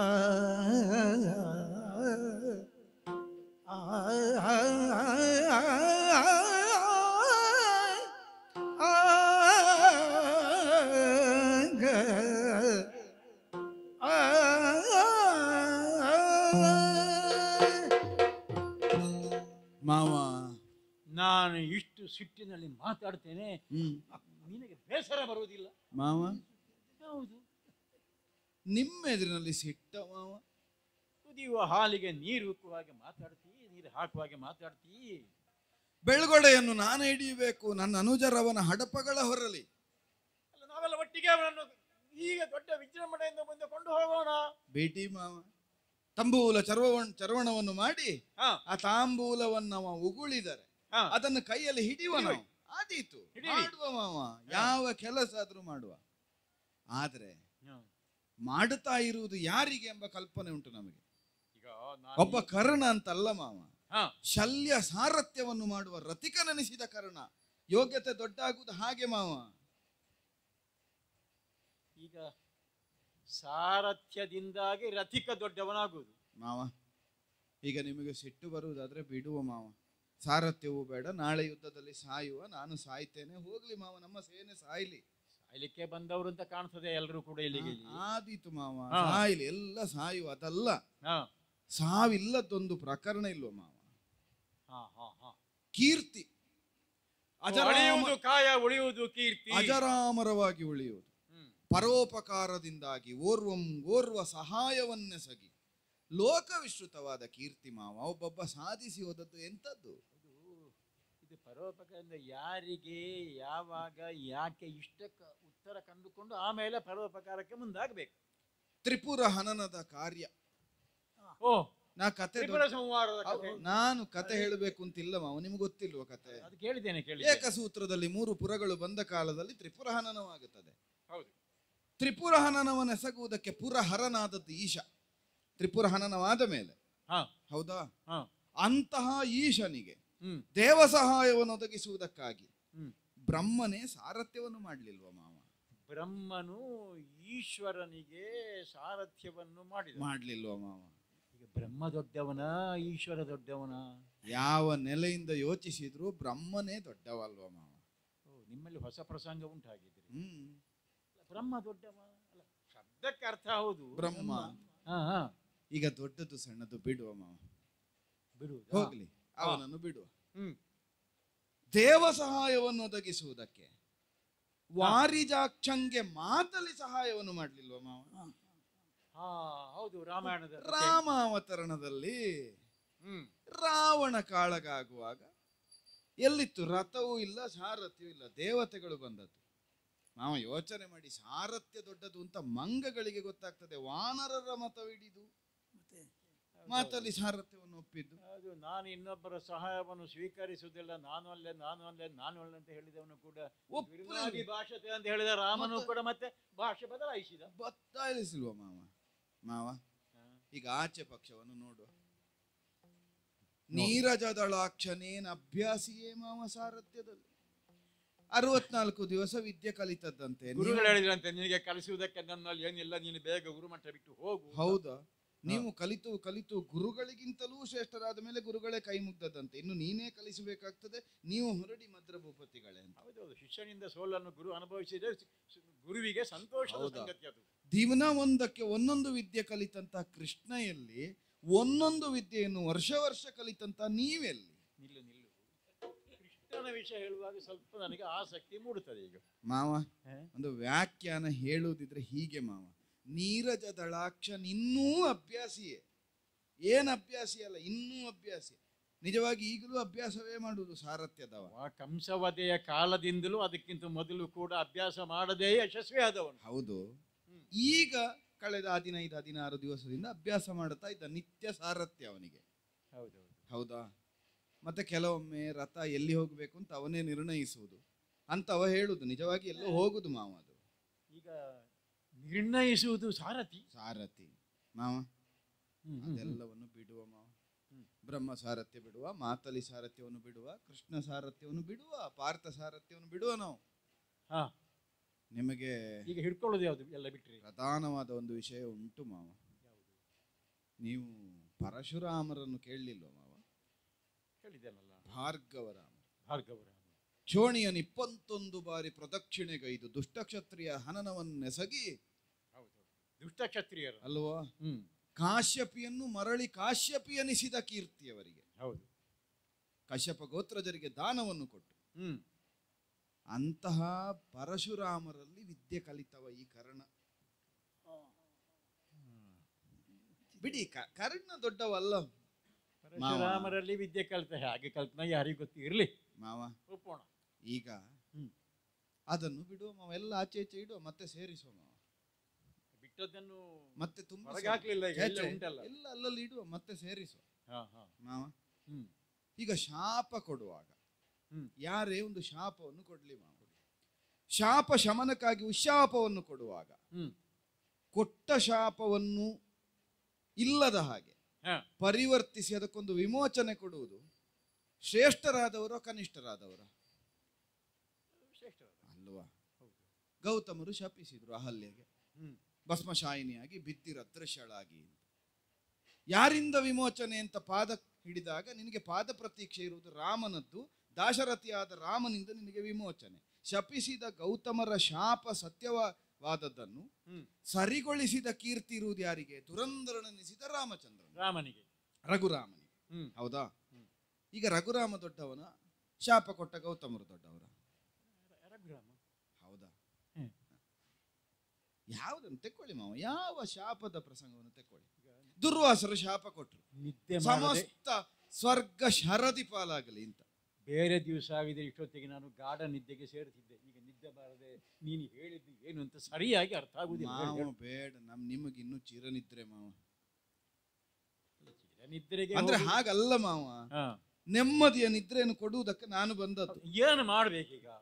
ಈಗ ಶರದಿ ಪಾಲಾಗಲಿ ಸ್ವರ್ಗ ಅಂತ ಹೇಳಿ ದುರ್ವಾಸರು ಶಾಪ ಕೊಟ್ಟರು, ಉಜ್ಜೀವನಗೊಳಿಸಿದ್ಯಾರು? ಸಮುದ್ರ ಮಥನವಾಗುವ ಕಾಲಕ್ಕೆ ಕೂರ್ಮನಾಗಿ ಬೆನ್ನನ್ನು ಕೊಟ್ಟು ಮೇಲೆತ್ತಿ ಮಂದರಾದ್ರಿಯನ್ನೆತ್ತಿ ವಿಷಪ್ರಾಶನವಾಗುವ ಕಾಲದಲ್ಲಿ ಮೋಹಿನಿಯಾಗಿ ಅಮೃತವನ್ನು ಹಂಚಿ ದೇವರ್ಗಳನ್ನು ಉದ್ಧರಿಸಿದ ಹರಿ ಸರ್ವೋತ್ತಮ. ಸರಿ, ದೊಡ್ಡವನಲ್ವ? ದೊಡ್ಡವ. ಈ ಕರ್ಣ ಶಾಪದ ಪ್ರಕರಣವನ್ನು ಇಲ್ಲಿ ಯಾಕೆ ತರ್ತಿ? ಈಗ ಆಗ ಆಚೆ ಇಟ್ಟದ ನೀಚೆ ತನ್ನಿ ಮಾವ. ಈ ಪರಶುರಾಮರಲ್ಲಿ ವಿದ್ಯೆ ಕಲೀಲಿಲ್ವ ಕಾರಣ? ಕಲ್ತಿದ್ದಾನೆ. ಅವನಿಗೊಂದು ಶಾಪ ಇತ್ತಂತೆ. ಹೌದೌದು. ನಾನಿಂದ ಕಲಿತ ಸರ್ವ ವಿದ್ಯೆಗಳು, ನಾ ಕಲಿಸಿದ ವಿದ್ಯೆಗಳು ಕ್ಲಪ್ತ ಕಾಲದಳು ನಿನಗೆ ಸ್ಮರಣೆಗೆ ಬಾರದೆ ಹೋಗಲಿ ಅಂತ ಒಂದು ಶಾಪ ಇತ್ತಂತೆ. ನಿಮಗೆ ಯಾವ ಕ್ರಮದಲ್ಲಿ ವಿದ್ಯೆ ಕಲ್ತಿದ್ದಾನೆ ಹಾಳಾಗಿ ಹೋಗಿ? ಹಾಳಾಗ್ಲಿ ಮಾವ, ಕೊಟ್ಟವರು ತೆಕ್ಕೊಂಡವರು ಎಲ್ಲ ಹಾಳಾಗ್ಲಿ, ಅದಲ್ಲ. ಶಪಿಸಿದ ಮೇಲೆ ಏನು ಮಾಡಿದ ಇವ? ಪರಶುರಾಮರೊಂದು ಶಾಪವನ್ನು ಕೊಟ್ಟರು. ಈ ಶಾಪದಿಂದ ನಿನಗೆ ವಿಮೋಚನೆಯನ್ನು ಕಲ್ಪಿಸಿ ನಿನಗೆ ಯೋಗ್ಯವಾದ ಸ್ಥಾನವನ್ನು ಒದಗಿಸುವ ಸಾಧ್ಯತೆ ಇರುವುದು ಒಬ್ಬರಿಗೆ ಅಂತ ಹೇಳಿದ್ದಾರೆ. ಉಶಾಪ ಯಾರಿಗಂತೆ? ಕ್ರಾಂತದರ್ಶಿಗಳಾದ ಗೌತಮರಿಗೆ ರಘುರಾಮ ನೆನಪಾದ ಹಾಗೆ, ಕ್ರಾಂತದರ್ಶಿಗಳಾದ ದುರ್ವಾಸರಿಗೆ ಶ್ರೀಮನ್ನಾರಾಯಣ ನೆನಪಾದ ಹಾಗೆ, ಶಪಿಸಿದ ಸರ್ವಕಾಲದಲ್ಲಿ ಭೃಗು ಮಹರ್ಷಿಗಳಂತ ಮಹರ್ಷಿಗಳಿಗೆಲ್ಲ ನೆನಪಾಗುವ ದೇವರ ಹಾಗೆ ಮಾವ ವಾಕ್ಯವನ್ನು ಘೋಷಿಸಿದ್ರಂತೆ ಪರಶುರಾಮರು. ವಿಷ್ಣುವಿನ ಅವತಾರ. ಹೌದು, ಸ್ವಯಂ ನಾರಾಯಣ ಅಂಶ. ನಿನಗೆ ಯಾವುದು ಹೇಗೆ ಮರೆತು ಹೋಗಲಿ, ಎಂಥ ಪರಾಭವವೇ ಬರಲಿ, ಎಂಥ ದುಸ್ಥಿತಿಯೇ ಬರಲಿ ದೂರದಲ್ಲಿ, ಮಧ್ರಭೂಪತಿಯ ಸಾರಥ್ಯದಳು ನೀನ್ ಅಜೇಯನೆಂದು ಸಮುದ್ರ ಭೀಕರ ಪೇಳ್ದ. ಯಾರ ಹೆಸರು ಬರಲಿಲ್ಲ ಮಾವ. ಸಾರಥ್ಯಕ್ಕೆ ಹೆಸರು ಸಾರಥ್ಯದ ಹೆಸರು ಹೇಳುದಿದ್ರೆ ಈಗ ನಾರಾಯಣ ಮಾವ, ಈಗ ಸಾರಥ್ಯದ ಹೆಸರು ಹೇಳುದಿದ್ರೆ ನಾರಾಯಣ ಅಂಶ ಅಂತ ಅಂಗೀಕರಿಸಿದ ನೀರಜ ದಳಾಕ್ಷ ಇಲ್ವಾ, ಕೃಷ್ಣ ಇಲ್ವಾ, ಅವನ ಹೆಸರು ಹೇಳಬಾರ್ದ? ಅಸಾಧ್ಯ ಆಗುತ್ತಿತ್ತು. ಅಲ್ಲಿದ್ದಾನೆ ಸಾರಥಿಯಾಗಿ, ಕರ್ಣ ಸಾಯ್ತಿದ್ದ. ಕೃಷ್ಣ ಸಾರಥ್ಯದಲ್ಲಿ ನೀ ಗೆಲ್ತಿ ಅಂತ ಹೇಳ್ಬಹುದಿತ್ತು. ದುರ್ಲಭವೆನಿಸಿದ ಮಾತಲಿ ಸಾರಥ್ಯದಲ್ಲಿ ನೀ ಗೆಲ್ತಿ, ಕೂಡಿದ್ರೆ ಮಾತಲಿಯನ್ನು ಕರೆಸು ಅಂತ ಹೇಳ್ಬಹುದಿತ್ತು. ಹೇಳಿದ್ನ ತ್ರಿಪುರಾನನದ ಬ್ರಹ್ಮ ಸಾರಥ್ಯ ಉಂಟು, ಯೋಗ್ಯತೆ ಇದ್ರೆ ತಪಸ್ಸು ಮಾಡಿ ಬ್ರಹ್ಮನನ್ನು ಮೆಚ್ಚಿಸು ಅಂತ ಹೇಳ್ಬಹುದಿತ್ತು. ಹೇಳಲಿಲ್ಲ. ಬ್ರಹ್ಮ ವರ್ಚಸ್ಸಿಗಿಂತ, ಮಾತಲಿ ವರ್ಚಸ್ಸಿಗಿಂತ, ನೀರಜ ದಳಾಕ್ಷನಾದ ಕೃಷ್ಣ ವರ್ಚಸ್ಸಿಗಿಂತ ಶ್ರೇಷ್ಠನೆನಿಸಿದ ಮದ್ರಭೂಪತಿಯ ಸಾರಥ್ಯದೊಳು ನೀನು ಅಜಯನೆಂದು ಪೇಳಿದ ಸಮುದ್ರ ಭೀಕರ. ಈಗ ಇದು ನಂಬಬಹುದಾದ ವಿಷಯವಾ ಮಾವ? ನಿಮ್ಮನ್ನು ನೀವು ನಂಬಿದಷ್ಟು ನನ್ನನ್ನು ನಂಬಬಹುದು ಮಾವ. ನನ್ನ ನಂಬಿದ್ದೇನೆ. ಕೀಳರಿಗೆ ನೆರೆಯಾಗಿ ಬಂದವ ಗೂಳನಲ್ಲವೇ ಮೇಲು, ತನಗದು ಬೇಳಿ ಫಲವೇ ನಿನ್ನು ನೀವು ಇನ್ನು ಯೋಚನೆ ಹೇಳಿ ಮಾಡಿ, ಏನು ಫಲ? ನೀವು ಯೋಚನೆ ಮಾಡಿ ಮಾವ. ಪ್ರಾರಬ್ಧಾನುವಶದಿಂದ ಅವನ ಪ್ರಾರಬ್ಧದಲ್ಲಿ ನೀವಿದ್ದೀರಿ ಮಾವ. ಮೇಳ ಬಿಸಿದಲ್ಲದೆ ವಿರೋಧವ ತಾಳಲೆಂದೇ ನಪ್ಪುದು ಇದರೊಳು ಕೋಳು ಹೋದುದು ನಿನ್ನ ನುಡಿ ಕೈಗೊಂಡೆ ನಿಂದಿನಲ್ಲಿ ಏ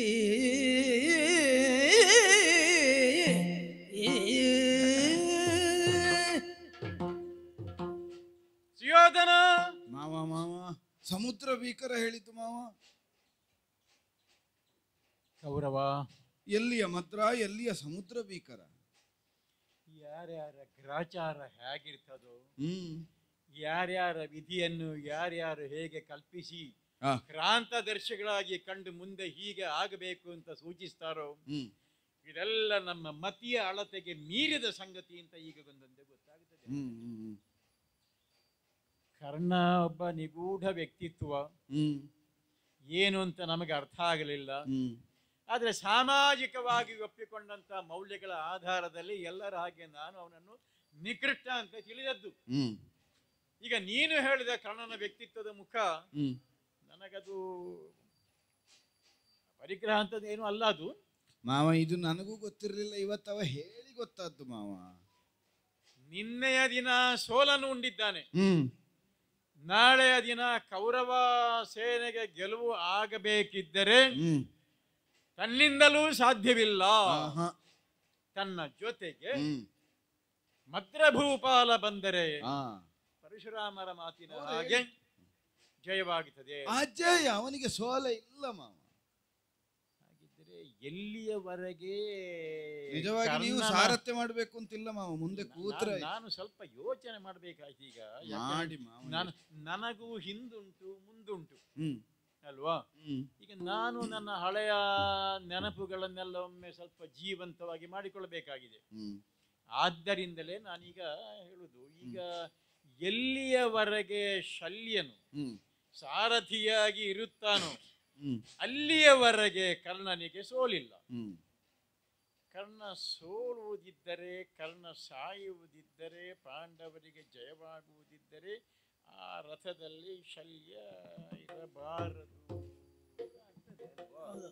ಸರಿ, ಒಪ್ಪಿದೆ ಹಾ ಒಪ್ಪಿದೆ. ಹಾ. ಒಂದು ನಿಬಂಧನೆ ಉಂಟು. ಏನು ಏನು ಮಾವ? ಇಷ್ಟವರೆಗೆ ನಾನು ಒಪ್ಪಿಕೊಂಡು ಬಂದಂತ ಈ ಶಲ್ಯನ ಸಾಮಾಜಿಕ ಸ್ಥಾನಮಾನಕ್ಕೆ ಒಂದಿಟ್ಟು ಚ್ಯುತಿ ಬರಬಾರದು. ಛೇ ಇಲ್ಲವೇ ಇಲ್ಲ ಮಾವ. ಕರ್ಣನನ್ನು ಬದುಕಿಸುವವನು ನಾನು ಅಂತ ಆದರೆ, ನೀವೇ ಮಾವ.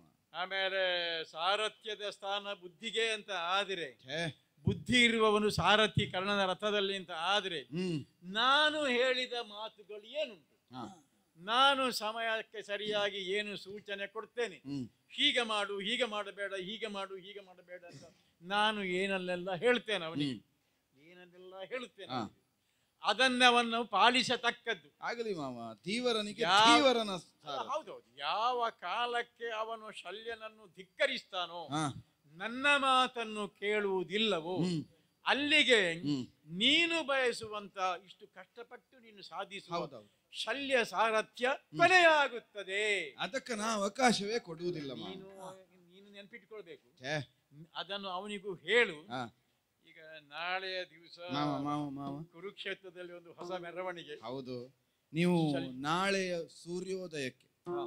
ಶೃಂಗಾರಗೊಂಡು ಮದನ ರೂಪರಾಗಿ ನೀವು ಬಂದ್ರೆ ಹಾ. ಮಾವ, ನಿಮಗೆ ಸೇನಾಧಿಪತ್ಯದಲ್ಲಿ ಸಾರಥ್ಯ ಅನ್ನುವ ಹೊಸ ಅಂಗ. ನನಗೆ ಬೇಕಾಗಿಯಲ್ಲ, ನಾಳೆ ದಿವಸ ಕೆಲವರು ನಿರೀಕ್ಷೆ ಇರ್ಬೋದು ಕರ್ಣಾರ್ಜುನ ಕಾಳಗ ಆಗುತ್ತದೆ ಅಂತ ಇರಬಹುದು. ಹೌದೌದು. ಅಲ್ವಾ? ಪ್ರತಿಜ್ಞಾಬದ್ಧರಾಗಿದ್ದಾರೆ. ಅದನ್ನು ಬಿಡುವ ಮಾವ. ಇರ್ಲಿ. ಅದು ಅದೇ ಬೇಡ ನೀನಾದ್ರೂ ಹೇಳ್ಬೇಕು. ಮಾವ. ಶಲ್ಯ ಸಾರಥ್ಯ ನೋಡಬೇಕಾದದ್ದು, ಶಲ್ಯ ಸಾರಥ್ಯ ನೋಡಬೇಕಾದದ್ದು. ನಾವು ಇನ್ನು ಕರ್ಣಾರ್ಜುನ ಎಷ್ಟು ಕಾಳಗ ಅಂತ ನೋಡ್ತಾರೋ ಅವರಿಗೆ ಕರೆಯುವುದು ಬೇಡ ಬಿಟ್ಟದ್ದು. ಮಾವ. ಮಾವ, ಇನ್ನು ಕರ್ಣಾರ್ಜುನ ಕಾಳಗ ಅಂತ ಕರೆಯುವುದು ಬೇಡ, ಅದು ಶಲ್ಯ ಸಾರಥ್ಯವೇ. ಆದ್ರೆ ಒಂದುಂಟು ಮಾವ, ನಿಮಗೆ ಸಾರಥ್ಯದ ಪದವಿಗೆ ನಿಮ್ಮನ್ನು ಕುಳ್ಳಿರಿಸಿ ಮಂಗಳಾರತಿ ಬೆಳಗ್ಗೆ ಎಲ್ಲ ಮಾಡುವುದಕ್ಕೆ ನಮ್ಮೂರಿನ ಹೆಮ್ಮಕ್ಕಳ ಆದೀತೋ ಮದ್ರದವರನ್ನು ತರಿಸಬೇಕು ಮಾವ. ನಮಗೆ ಆ ಬಗ್ಗೆ ಏನು ಇಂಥ ನಿಬಂಧನೆ ಇಲ್ಲ. ಹಾ. ಆಮೇಲೆ ದೇಶ ಬಿಟ್ಟು ಹೊರಗೆ ಹೋದವಾಗ ವಿದೇಶದವರಾದ್ರೂ ಆಗುತ್ತೆ. ಆದೀತಲ್ವಾ ಮಾವ?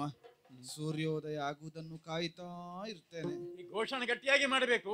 ನಿಮಗೆ ನಾಳೆ ನಿದ್ರೆ ಬಂದ್ರೆ ಸ್ವಲ್ಪ ಮಲಗಿ ಮಾವ. ಇನ್ನೆಲ್ಲಿಗೆ ನಿದ್ರೆ ಬರ್ತದೆ? ಸಂತೋಷವಾದು ದುಃಖವಾವುದು. ಸರಿ, ಬೆಳಿಗ್ಗೆ ಕಾಯ್ತಾ ಇರ್ತೇನೆ ಮಾವ. ಹೃದಯೊಳಗೆ ಎದ್ದು ನಿತ್ಯ ಕರ್ಮಂಗಳವು ವಿನಯದಿಂ ರಚಿಸಿ ಬಹುಧಾನಂಗಳಂ ವಿಪ್ರ ಜನಕೇತು ರವಿ ಜನತಿ ರಭಸದಿಂ ಕೊಳುಗುಳುಗೆ ಸನ್ನದ್ಧನಾಗಿ ಬರಲು ಅನಕಾಮದ್ವೇಷ ನೈತಂದು ನಿಜ ಸಂದನವನನುಗೊಳಿಸಿ ತುರಗಂಗಳಂ ಜೋಡಿಸುತ್ತಲ ಅನುವರಕ್ಕೆ ಉದ್ಯುಕ್ತನಾಗಿ ನಿಂದಿರೆ ಕಂಡು ರವಿಜನು ಉತ್ಸಾಹದೊಳು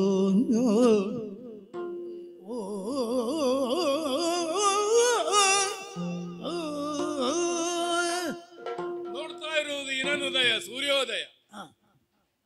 ಸೂರ್ಯ ಸುತ್ತನಿಗೆ ಕಾಣುವುದು ಅಂತ ನನಗೆ ಮಾತ್ರ ಗೊತ್ತಿರುವುದು. ಇನ್ನನುದಯ ಎಲ್ರಿಗೂ ಗೊತ್ತುಂಟು. ಇನ್ನ ಸುತ್ತನಿಗೆ ಅದು ಕಾಣ್ತಾ ಇದೆ. ಇದನ್ನು ಯೋಚಿಸಿ ಯಾಕೋ ಮನಸ್ಸಿಗೆ ಬರ್ತಾ ಇದೆ. ಕೊಟ್ಟ ಕೊನೆಯ ಹೋರಾಟ ಇದು. ನಿತ್ಯದಂತೆ ದಾನ ಧರ್ಮ ಕೋಟಿ ಹೊನ್ನನ್ನು ಕೊಡುವ ಕಾಲಕ್ಕೆ ಬ್ರಾಹ್ಮಣರು ಸಂದೇಹದಿಂದಲೇ ಮುಂದೆ ತಿರುಗಿ ನೋಡ್ತಾ ಇದ್ದಾರೆ. ಇನ್ನು ತೆಕ್ಕೊಳ್ಳಿಕ್ಕಿಲ್ಲ ಅಂತಲ್ಲ. ಅಲ್ಲ, ಈಗ ಇವತ್ತು ಗೆದ್ದು ಬಂದ್ರೆ ನಾಳೆ ಎಷ್ಟು ಸಿಕ್ಕೀತು? ಇವತ್ತು ಗೆದ್ರೆ ನಾಳೆ ಅಲ್ವಾ ಪಟ್ಟಾಭಿಷೇಕ ಸುಯೋಧನನಿಗೆ? ಅಭಿನಂದನೆ ನನ್ನದೇ ಅಲ್ವಾ?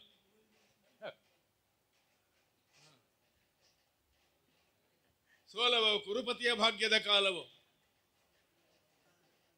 ವಿಧಿಯ ಹಣೆಗೆ ಪಟ್ಟಿಯನ್ನು ಕಟ್ಟಿದ್ದೇನೆ. ಯಾರಾದ್ರೂ ಕೇಳುವ ಪ್ರಶ್ನೆ, ನಿನ್ನೆ ಹೊರಗೆ ಕಾದದ್ದು ಯಾಕೆ? ಮೊದಲೇ ಹೇಳ್ಬೋದಲ್ಲ ಶಲ್ಯನ ಸಾರಥ್ಯ ಬೇಕು ಅಂತ. ನಮಗೆ ಬಡವರಿಗಾಗುವ ಸಮಸ್ಯೆ ಇದೆ, ದೊಡ್ಡವರಿಗೆ ಉಪದ್ರ ಕೊಡುದು ಬೇಡ. ನಮ್ಮಿಂದ ಆಗುದಾದ್ರೆ ನೋಡುವ, ಅಷ್ಟಾಗುವಾಗ ತಡ ಆಗ್ತದೆ. ಹೇಗೆ ಹೇಗೋ ಸಾಗಿ ಬಂದಿದೆ. ಕೃಷ್ಣನಿಗೆ ಕೊಟ್ಟ ಮಾತು ಒಂದು ಕಡೆ, ಪಾಂಡವರ ಸೆಳೆತ ಒಂದು ಕಡೆ, ಕೌರವನ ಋಣ ಹಿಂಗೆ. ಅದು ಹಿಂಗುವುದಕ್ಕೆ ಸಾಧ್ಯ ಇಲ್ಲದ್ದು. ವ್ಯಕ್ತಿತ್ವವೇ ಹೋಳಾಗಿದೆ. ಮುಗಿದು ಹೋಗಲಿ ಅಂತ ನನಗುಂಟು, ಆದ್ರೆ ಹೇಗೋ ಮುಗಿಸುವುದಲ್ವಲ್ಲ.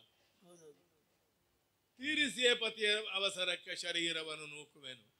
ಇದನ್ನು ಹೇಳಿದ್ದೇನೆ ನಾನು ಸ್ವಾಮಿಯಲ್ಲಿ. ಕೊನೆಗೂ ಅವನದ್ದೇ ಆಟ.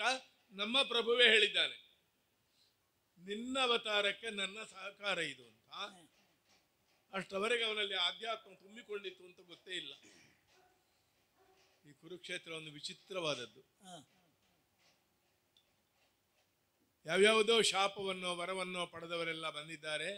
ಶಾಪ ವಿಮುಕ್ತಿಗಾಗಿ ಕುರುಕುಲವನ್ನು ಆಶ್ರಯಿಸಿದ್ದಾರೆ. ಎಷ್ಟು ವಿಚಿತ್ರ ನೋಡಿ. ನಮ್ಮ ಸುಯೋಧನನಿಗೆ ದ್ವೇಷಕ್ಕೂ ಕುಂತಿಯ ಒಬ್ಬ ಮಗ, ಅತೀ ದ್ವೇಷಕ್ಕೆ ಧರ್ಮರಾಯ ಭೀಮಾರ್ಜುನರು. ಪ್ರೀತಿಗೂ ಕುಂತಿಯ ಮಗನೇ, ಅದು ಗೊತ್ತಿಲ್ಲ. ಯಾವ್ಯಾವುದೋ ವೈರ, ಯಾವ್ಯಾವುದೋ ಎಲ್ಲ ಒಟ್ಟು ತೀರಿಸಲಿಕ್ಕೆ ಕುರುಕ್ಷೇತ್ರ ಇದ್ದ ಹಾಗೆ ಕಾಣುತ್ತದೆ. ಹಾಗಾಗಿ ಇದು ಬರೇ ಕುರುಪಾಂಡವರ ಭೂಮಿಯ ಸಮರ ಅಲ್ಲ, ಅದು ಒಂದು ವಲಯ. ಯುದ್ಧದ ಸಮಸ್ಯೆ ಏನು ಅಂತಲೇ ಗೊತ್ತಿಲ್ಲದವರು ಇದ್ದಾರೆ ಪಕ್ಷಗಳಲ್ಲಿ, ಎಲ್ಲ ಕಡೆ ಇರ್ತಾರೆ. ಹಾಗೆ ಅವರು ದುಷ್ಟರು. ನಮ್ಮಲ್ಲಿ ಸತ್ರ ಹುತಾತ್ಮರು, ಓಡೀರಿ ಓಡೀರಿ, ಅವರು ದುಷ್ಟರು. ನಾಳೆ ಅವರನ್ನು ತಿರುಗಿಸಿದ್ರೆ ಆಚೆ ಅವರನ್ನು ದುಷ್ಟರು ಹೇಳ್ತಾರೆ. ಮತ್ತೆ ರಾಜನೀತಿಯಲ್ಲೂ ಇಡೀ ಸೈನ್ಯಕ್ಕೆ ನ್ಯಾಯ ಅನ್ಯಾಯ ಹೇಳಿಕೊಟ್ರೆ ಯುದ್ಧ ನಡೀಲಿಕ್ಕೂ ಇಲ್ಲ. ಕಣ್ಣು ಮುಚ್ಚಿ ಹೋರಾಡುವ ಯೋಧರು ಕೆಲವರು ಬೇಕು. ನಾನು ಅದಾಗಬೇಕು ಇವತ್ತು ಅಂತ ತೀರ್ಮಾನ ಮಾಡಿದ್ದೇನೆ. ಗುರುಭಾರ್ಗವರ ನಿರೂಪ ಹೆದರಿ ಹೆದರಿ ಭೂಪತಿಯಲ್ಲಿ ಹೇಳಿದ್ರೆ ಒಪ್ಪಿಕೊಂಡು ಎಷ್ಟು ಕಷ್ಟಪಟ್ಟನೋ ಗೊತ್ತಿಲ್ಲ. ಬೆಳಿಗ್ಗೆ ಕರೆಸ್ತೇನೆ ಅಂತ ಹೇಳಿದ್ದಾನೆ. ದಾನ ಧರ್ಮಾದಿಗಳನ್ನು ಪೂರೈಸಿದ್ದೇನೆ. ನಿತ್ಯದಂತೆ ನನ್ನ ಶರಗಳನ್ನು ಬಲಿಪೂರ್ವಕವಾಗಿ ವಿಶೇಷವಾಗಿ ಸರ್ಪಾಸ್ತ್ರವನ್ನು ಪೂಜೆ ಮಾಡಿದ್ದೇನೆ. ಎಲ್ಲ ಸಿದ್ಧತೆಗಳನ್ನು ಮಾಡಿದ್ದೇನೆ. ಸಾರಥಿಗೆ ಉಪಚಾರಕ್ಕಾಗಿ ಆ ರಥವನ್ನು ತರುವುದಕ್ಕೆ ಹೇಳಿದ್ದೇನೆ. ಅವನಿಗೆ ಸಾರಥ್ಯ ಮಾಡುವುದಕ್ಕೆಲ್ಲ ಇವತ್ತು ನೀನು ಬರಬೇಕು ಅಂತ ಹೇಳಿದ್ದೇನೆ. ಹೊರಡ್ತೇನೆ ಭೂಪತಿ. ಮಿತ್ರ ನಿನ್ನೆ ಅದು ಕೆಲಸ ಆಗಿದೆ ಅಂತ ನೀನು ಸೂಚಿಸಿದ್ದಿ. ಹ್ಮ್. ಕಷ್ಟಪಟ್ಟಿರ್ಬಹುದಲ್ಲ ತುಂಬಾ. ಛೇ, ನಿನಗಾಗಿ ಅಷ್ಟು ಸಹಿಸದೆ ಉಳಿತೇನೇನು? ನಮ್ಮ ಕೃಷ್ಣ ನಮಗೆ ಸಿಕ್ಕಿದಲ್ಲ. ಸಿಕ್ಕಿದ್ದಾನೆ. ಅಂತೂ ಕೃಷ್ಣ ಸಂಕಲ್ಪ. ಹ್ಮ್. ಕೃಷ್ಣ ಸಂಕಲ್ಪ ಯಾವಾಗಲೂ ನಿಗೂಢವೇ, ಅದು ಆ. ನೀಲಿಯೇ, ಕಪ್ಪೆ. ಹ್ಮ್. ಶಲ್ಯನೂ ಹಾಗೆ, ಅದು ಹೇಗೋ ಆಗ್ತದಲ್ಲ, ಹ್ಮ್. ಹ್ಮ್. ಹೇಗೋ ಬೆಳೆಸಲಿಕ್ಕೆ ಬರ್ತದೆ. ಆಗ್ತದೆ ಆಚೆ ಈಚೆ. ಅಭಿಮಾನಿಗಳು ಶಲ್ಯ ಭೂಪತಿಗಳು ಹ್ಮ್. ಅವರನ್ನು ದುಡಿಸುವುದಲ್ಲ, ಅನುಗ್ರಹಕಾರಕರಾಗಿ ಬರಬೇಕು ಅಂತ ಹೇಳಿದ್ದೇನೆ. ಆ. ಅವನು ಕರೆಸಿಕೊಡು ನೋಡುವ. ಮಾವ, ಹಾ, ಹೇಗೆ ವ್ಯವಸ್ಥೆ ಎಲ್ಲ? ನಾನು ಹೇಳಿದಾಗೆ ಆಗಿದೆ ವ್ಯವಸ್ಥೆ ಎಲ್ಲ. ನೋಡಿದಿರೋ? ನಮಸ್ಕಾರ. ಭೂಪತಿಗಳೇ, ನಾನು ಹೇಳಿದ್ರೆ ಏನು, ನಮ್ಮ ಸಮಪ್ರಾಯದವರೆಲ್ಲ ಹೇಳ್ತಾರೆ ಮಾವ ಅಂತ. ಹ್ಮ್. ಅದು ಊರಿಗೆ ಮಾವ ಅಂತ ಕೆಲವರು ಇರ್ತಾರೆ, ಎಲ್ಲರಿಗೆ ಮಾವ, ಹ್ಮ್. ಕೆಲವರು ಭಾವ. ಹ್ಮ್. ಅದಕ್ಕೆ ಬೇರೆ ಒಂದು ಅರ್ಥ ಉಂಟಂತೆ. ಹ್ಮ್. ನೀನು ಭಾವ, ನನಗೆ ಜಾಗ್ರತೆ ಮಾಡುವುದು. ಹಾ. ಮಾವ, ಹ್ಮ್. ಭೂಪತಿಗಳೇ, ಹ್ಮ್. ಬೆಟ್ಟದ ನೆಲ್ಲಿಕಾಯಿಯನ್ನು ಸಮುದ್ರದ ಉಪ್ಪನ್ನು ಸೇರಿಸಿ ಹಾ. ರುಚಿಯನ್ನು ಮಾಡ್ತಾರಂತೆ. ಮಾಡ್ತಾರೆ. ಎತ್ತಡ ಮಾವಿನ ಮರದ ಮೇಲೆ ಎತ್ತಡ ಕೋಗಿಲೆ ಅಂತೆ. ಹೌದು. ಯಾವ್ಯಾವುದೋ ವಸ್ತುಗಳನ್ನು ಸೇರಿಸಿದ್ರೆ ಪಾಕವಾಗ್ತದಂತೆ. ಹ್ಮ್. ಪಾಂಡವರಿಗೆ ಮದ್ದರಿಲಿಕ್ಕೆ ನಮ್ಮಿಬ್ಬರ ಪಾಕ ಅಂತ ವಿಧಿ ನಿರ್ಣಯಿಸಿದ ಹಾಗುಂಟು. ಭೂಪತಿಗಳೇ, ಹ್ಮ್. ಮೊದಲೇ ಸೂಚಿಸಬೇಕಿತ್ತು, ಹಾ. ಹೇಳಲಿಲ್ಲ. ಹ್ಮ್. ವಯಸ್ಸಿನಲ್ಲಿಯೂ ಯೋಗ್ಯತೆಯಲ್ಲೂ ಮಹಾರಥಿಗಳಲ್ಲಿ ಹಿರಿಯರು ನೀವು. ಹ್ಮ್. ಹೆಚ್ಚು ಕಡಿಮೆ ನನ್ನ ಮಾವನೇನು, ನನ್ನ ತಂದೆ ಪ್ರಾಯ. ಇದು ಕಾಣದ ವಸ್ತುವಿನಿಗೆ ಮೇಲೆ ಬೆಳಕು ಚೆಲ್ಲುವ ಹಾ. ಗ್ರಹಗಳ ಪ್ರಭಾವ, ಸೂರ್ಯ ಪ್ರಭಾವ ಅಂತ ಭಾವಿಸ್ತೇನೆ. ಹ್ಮ್. ರಥವನ್ನೇರಬೇಕು. ಹಾ. ಮೊದಲು ನಾನೇನು ತಮಗೆ ನಮಸ್ಕಾರ ಮಾಡಬೇಕಾದ್ದು ಹಾ. ಮೊದಲು ಮಾಡಿದ್ದೇನೆ. ಸಾರಥಿಗೆ ಮಾಡುವುದು ಔಪಚಾರಿಕ ಅಲ್ಲ, ನಿಮ್ಮ ಮಟ್ಟಿಗೆ ಹ್ಮ್. ವಾಸ್ತವವಾದ್ದು. ಹ್ಮ್. ಅನುಗ್ರಹಿಸಬೇಕು ಅಂತ ಪ್ರಾರ್ಥಿಸ್ತೇನೆ. ಭೂಪತಿ, ಹೇಗೆ ಹ್ಮ್. ಜಯಘೋಷಕ್ಕಾಗಿ ಸಿದ್ಧತೆ ಮಾಡು. ಆಗ್ಲಿ. ನನಗೆ ನಿನ್ನೆ ಜಯಘೋಷ ಆಗಿದೆ, ಪ್ರಯೋಜನ ಆಗಲಿಲ್ಲ. ಹ್ಮ್. ಒಮ್ಮೆ ಖಂಡಿತ ಭಾಗವಹಿಸುವುದೇ ಬೇಡ ಅಂತ, ಛೇ. ನಿನ್ನೆ ಸೋಲಿಂದ. ಹ್ಮ್. ಅಲ್ಲ, ಬೆಳಿಗ್ಗೆ ಬಂದು ಹ್ಮ್. ಕೆಲವು ಯೋಧರು ಇಲ್ಲಿ ಭಾಗವಹಿಸಿದ್ದಾರಲ್ಲ, ಹಾಗೆ ಹಾ. ಆದರೂ ಸಾಕು ಅಂತ. ಹ್ಮ್. ಆದ್ರೆ ಹ್ಮ್. ನಿನ್ನ ಯತ್ನಕ್ಕೆ ನಾ ತಲೆವಾಗಬೇಕು. ಹಾ. ಯಾವ ಸೋಲು ಯಾವ ಕಾಲಕ್ಕೆ ಯಾವ ಗೆಲುವಾಗ್ತದೆ ಗೊತ್ತಿಲ್ಲ. ಹ್ಮ್. ಒಂದು ಮಾತುಂಟಲ್ಲ, ಹ್ಮ್. ತುಂಬಾ ಸೋಲ್ತಾ ಬಂದವನಿಗೆ ಹ್ಮ್. ಭಗವಂತನಿಗೋ ವಿಧಿಗೋ ಕರುಣೆ ಬಂದು ಹ್ಮ್. ಆಕಾಶವನ್ನೇ ಬಿಚ್ಚಿ ಹ್ಮ್. ಜಯದ ಮಳೆಯನ್ನು ಕರೀತದೆ. ಸತ್ಯ. ಹಾಗೆ ನಾವು ಹುಡುಕ್ತಾ ಇದ್ದ ಜಯ ಹ್ಮ್. ಶಲ್ಯ ಭೂಪತಿಗಳ ಮೂಲಕ ಸಿಗ್ತದೆ ಅಂತಾದ್ರೆ ಹ್ಮ್. ಜಯಘೋಷ ಮಾಡಿಸು. ಹ್ಮ್. ಕರ್ಣ, ಹಾ. ನಮ್ಮ ಸಾರಥ್ಯದಲ್ಲಿ ನಿನಗೆ ಸಮಯಕ್ಕೆ ಸರಿಯಾದ ಸೂಚನೆಯನ್ನು ಕೊಟ್ಟು ನೀನು ಇನ್ನು ಹೆಚ್ಚು ಪ್ರಕಾಶಕ್ಕೆ ಬರುವ ಹಾಗೆ ಹಾ. ಮಾಡ್ತೇವೆ. ಪೂರ್ಣ ಅದೇ ಕೆಲಸ ಶುಭವನ್ನು ಕೊಡ್ತೇವೆ. ಸಾರಥಿಯಾದವನ ಕೆಲಸ ಅದೇ. ಹಾ. ಎದುರಿಗೆ ಕೂತು ಅಪಾಯಕ್ಕೆ ಮೈಯೊಡ್ಡಿ ಈ ವಯಸ್ಸಿನಲ್ಲಿ ನೀವು ಕೀರ್ತಿಗಾಗಿ ಬಂದದ್ದು ಅಂತ ನಾ ಭಾವಿಸುವುದಿಲ್ಲ. ಹಾ. ಖಂಡಿತ ಆಗಿರ್ಲಿಕ್ಕಿಲ್ಲ. ಹ್ಮ್. ಇನ್ನು ನಿಮಗೆ ಹೆಸರು ಬರ್ಲಿಕ್ಕೇನುಂಟು. ಹ್ಮ್. ನಿಮ್ಮ ಕೃಪೆ ತುಂಬಾ ದೊಡ್ಡದು. ಹ್ಮ್. ಸಾರಥಿಗೆ ವಂದಿಸಿದ್ದೇನೆ. ಹ್ಮ್. ರಥದ ವಾರೋಹಗಳಿಗೆ ಎರಗಿದ್ದೇನೆ. ಹ್ಮ್. ರಥದೇವತೆಗೆ, ಧ್ವಜದೇವತೆಗೆ, ಹ್ಮ್. ಎಲ್ಲದಕ್ಕೂ ನನ್ನ ಭಾಗ್ಯದೇವತೆ ಆದ ತಮ್ಮ ಹ್ಮ್. ಕೈ ಹಿಡಿದು ಕಾಲು ಹಿಡಿದು ಹ್ಮ್. ರಥ ಏರ್ತೇನೆ. ಕೈ ಕೊಡಬೇಕು. ವೀರಕರ್ಣ, ಕೈ ಕೊಟ್ಟಿದ್ದೇನೆ ನಿನಗೆ. ಹೊರಡು. ಜಯಘೋಷ ಮೊಳಗಲಿ ಮೊಳಗಲಿ ಮೊಳಗಲಿ.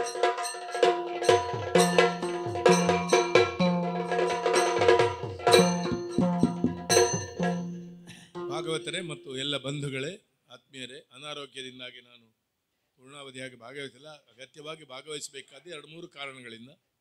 ಆದರೆ ಪೂರ್ಣ ಸಾಮರ್ಥ್ಯ ಇಲ್ಲದೆ ಭಾಗವಹಿಸುವುದು ಅಷ್ಟು ಸರಿಯಲ್ಲ. ನಂದು ಕಲೆಯಲ್ಲಿ ಹಾಗೆ ಪ್ರಮುಖ ಕಲಾವಿದ ಲೀಡಿಂಗ್ ಆದ್ದರಿಂದ ಅವನು ಮುಖ್ಯ ಪಾತ್ರ ವಹಿಸಬೇಕು ಅಂಥದ್ರಲ್ಲಿ ನನಗೆ ಮೊದಲು ನಂಬಿಕೆ ಇರಲಿಲ್ಲ, ಈಗಲೂ ಇಲ್ಲ. ಈಗ ಭಾಗವಹಿಸೋರು ಶ್ರೇಷ್ಠ ಕಲಾವಿದರು. 2 ಪ್ರಸಂಗಗಳನ್ನು ಚೆನ್ನಾಗಿ ಮಾಡಿದ್ದಾರೆ. ಶ್ರೀಯುತ ಶ್ರೀ ಮಂಜುನಾಥ ಕಲ್ಕುರ್, ನನಗೆ ದಿವಂಗತರಲ್ಲ ಅವರು. ಸ್ವಾಮಿಗಳನ್ನೆಲ್ಲ ಶ್ರೀ ಬರೆಯುವುದು ಆ ಅರ್ಥದಲ್ಲಿ 2 ಜನ್ಮ ಅಂತ. ಶ್ರೀ ಸುಮ್ಮನೆ ಅಲ್ಲ, ಅದು ಒಂದು ಮೊದಲಿದ್ದ ಶ್ರೀ ಮತ್ತೆ ಶ್ರೀ ಅಂತ. ನನಗೆ ಶ್ರೀ ಮಂಜುನಾಥ ಕಲ್ಕುರ್ ಅವರು ನನಗೆ ಶಾಲೆಯಲ್ಲಿ ಗುರುಗಳು ಮಾತ್ರ ಅಲ್ಲ, ತಮಗೆ ಹೇಳಬೇಕು, ವಿಶ್ವ ಹಿಂದೂ ಪರಿಷತ್ ಮತ್ತು RSS ಸಂಪರ್ಕಕ್ಕೆ ಕಾರಣವಾದವರಲ್ಲಿ ಗುರುಗಳು. ನನಗೆ ಸಹೋದ್ಯೋಗಿ ಅವರು. MGM college colleague. ಅದ್ಭುತ ಆದರ್ಶಗಳ ವ್ಯಕ್ತಿಯಾಗಿದ್ದರು ಅವರು. ತುಂಬ ವಿಚಿತ್ರವಾಗಿತ್ತು. ಎಷ್ಟೋ ನಾವು ಇವತ್ತು ಒಪ್ಪಲಿಕ್ಕೆ ಸಾಧ್ಯ ಇಲ್ಲದ ಆದರ್ಶ. ಒಂದು ಉದಾಹರಣೆ ಹೇಳ್ತೇನೆ. ಸರ್ಕಾರದ ಕಮ್ಯುನಿಟಿ ಡೆವಲಪ್ಮೆಂಟ್ ಪ್ರಾಜೆಕ್ಟ್ ಅಂತ ಒಂದಿತ್ತು, GK ಅವರಿಗೆ ಗೊತ್ತಿರುವ. ಅದರ ಪಾಠ ನಾನು ಮಾಡುವುದಿಲ್ಲ ಅಂತ ಹೇಳಿದ್ರು. ಟೆಕ್ಸ್ಟಲ್ಲಿ ಉಂಟದು. ಅಲ್ಲ, ಅದು ಭ್ರಷ್ಟತೆ ಅಂತ ಅವ್ರು ಹೇಳುದು. ಭ್ರಷ್ಟಾಚಾರ ಕಾರ್ಕಳದಲ್ಲಿ ಕಂಡೊಟ್ಟು ದುಡ್ಡು ಮಾಡಿದ್ದಾರೆ ಅದರಲ್ಲಿ. ಅದಕ್ಕೆ ಅವ್ರು ಹೇಳುದು, ನಾನು ಅದು ಪಾಠ ಮಾಡೋದಿಲ್ಲ, ನೀವು ಓದಿಕೊಳ್ಳಿ. ಇಂಥ ವಿಚಿತ್ರ ಆದರ್ಶಗಳಿರ್ತವೆ. ಸಂಘದಲ್ಲಿ ವಿಶ್ವ ಇಂದ್ರನಲ್ಲಿ ತೀರಾ ಅವರಿಗೆ ಒಪ್ಪದಿದ್ದ ವಿಷಯ ಇದ್ದಾಗಲೂ ಕೂಡ ಟೋಟಲ್ ಸರೆಂಡರ್. ಒಂದು ಹಳೇ ಥರದ ಸ್ವಯಂ ಸೇವಕ ಅವರು. ಅವರನ್ನು, ರಾಮಮೂರ್ತಿ ರಾಯರನ್ನು, ಮುರಾರಿ ರಾಯರನ್ನು, ಆಕೆನವರನ್ನು ನೆನಪಿಸ್ತೇನೆ. ಅವರ ಅಧ್ಯಾಪಕರು. ನಾವು ತುಂಬ ವಯಸ್ಸಿನ ಅಂತರ ಇದೆ, ಆದರೆ ಅನಂತ ಶಯನ ದೇವಸ್ಥಾನದಲ್ಲಿ ದೂರ ನಿಂತು ಬಂದು ಈ ಹುಡುಗರು ಏನು ಅರ್ಥ ಹೇಳ್ತಾರೆ ಕೇಳ್ತಿದ್ರು. ನಮ್ಮ ಅನೇಕ ಅಧ್ಯಾಪಕರಿಗೆ, ಹಿರಿಯರಿಗೆ ಈ ಕಣ್ಣಿಲ್ಲ. ಅವ ಅರ್ಥ ಹೇಳ್ತಾನಂತೆ ಅಂತ. ಒಂದು ಕಲಾವಿದನಾದ ಮೇಲೆ ಎಮ್ ಎಲ್ ಸ್ವಾಮಿಗಳಿಗೂ, ಪವನ್ರಿಗೂ, ನನಗೂ ನಾನೇ ಹೇಳಿದ್ದು ಅಂತ ಹೇಳೋರು ಸುಮಾರು ಜನ ಇದ್ದಾರೆ.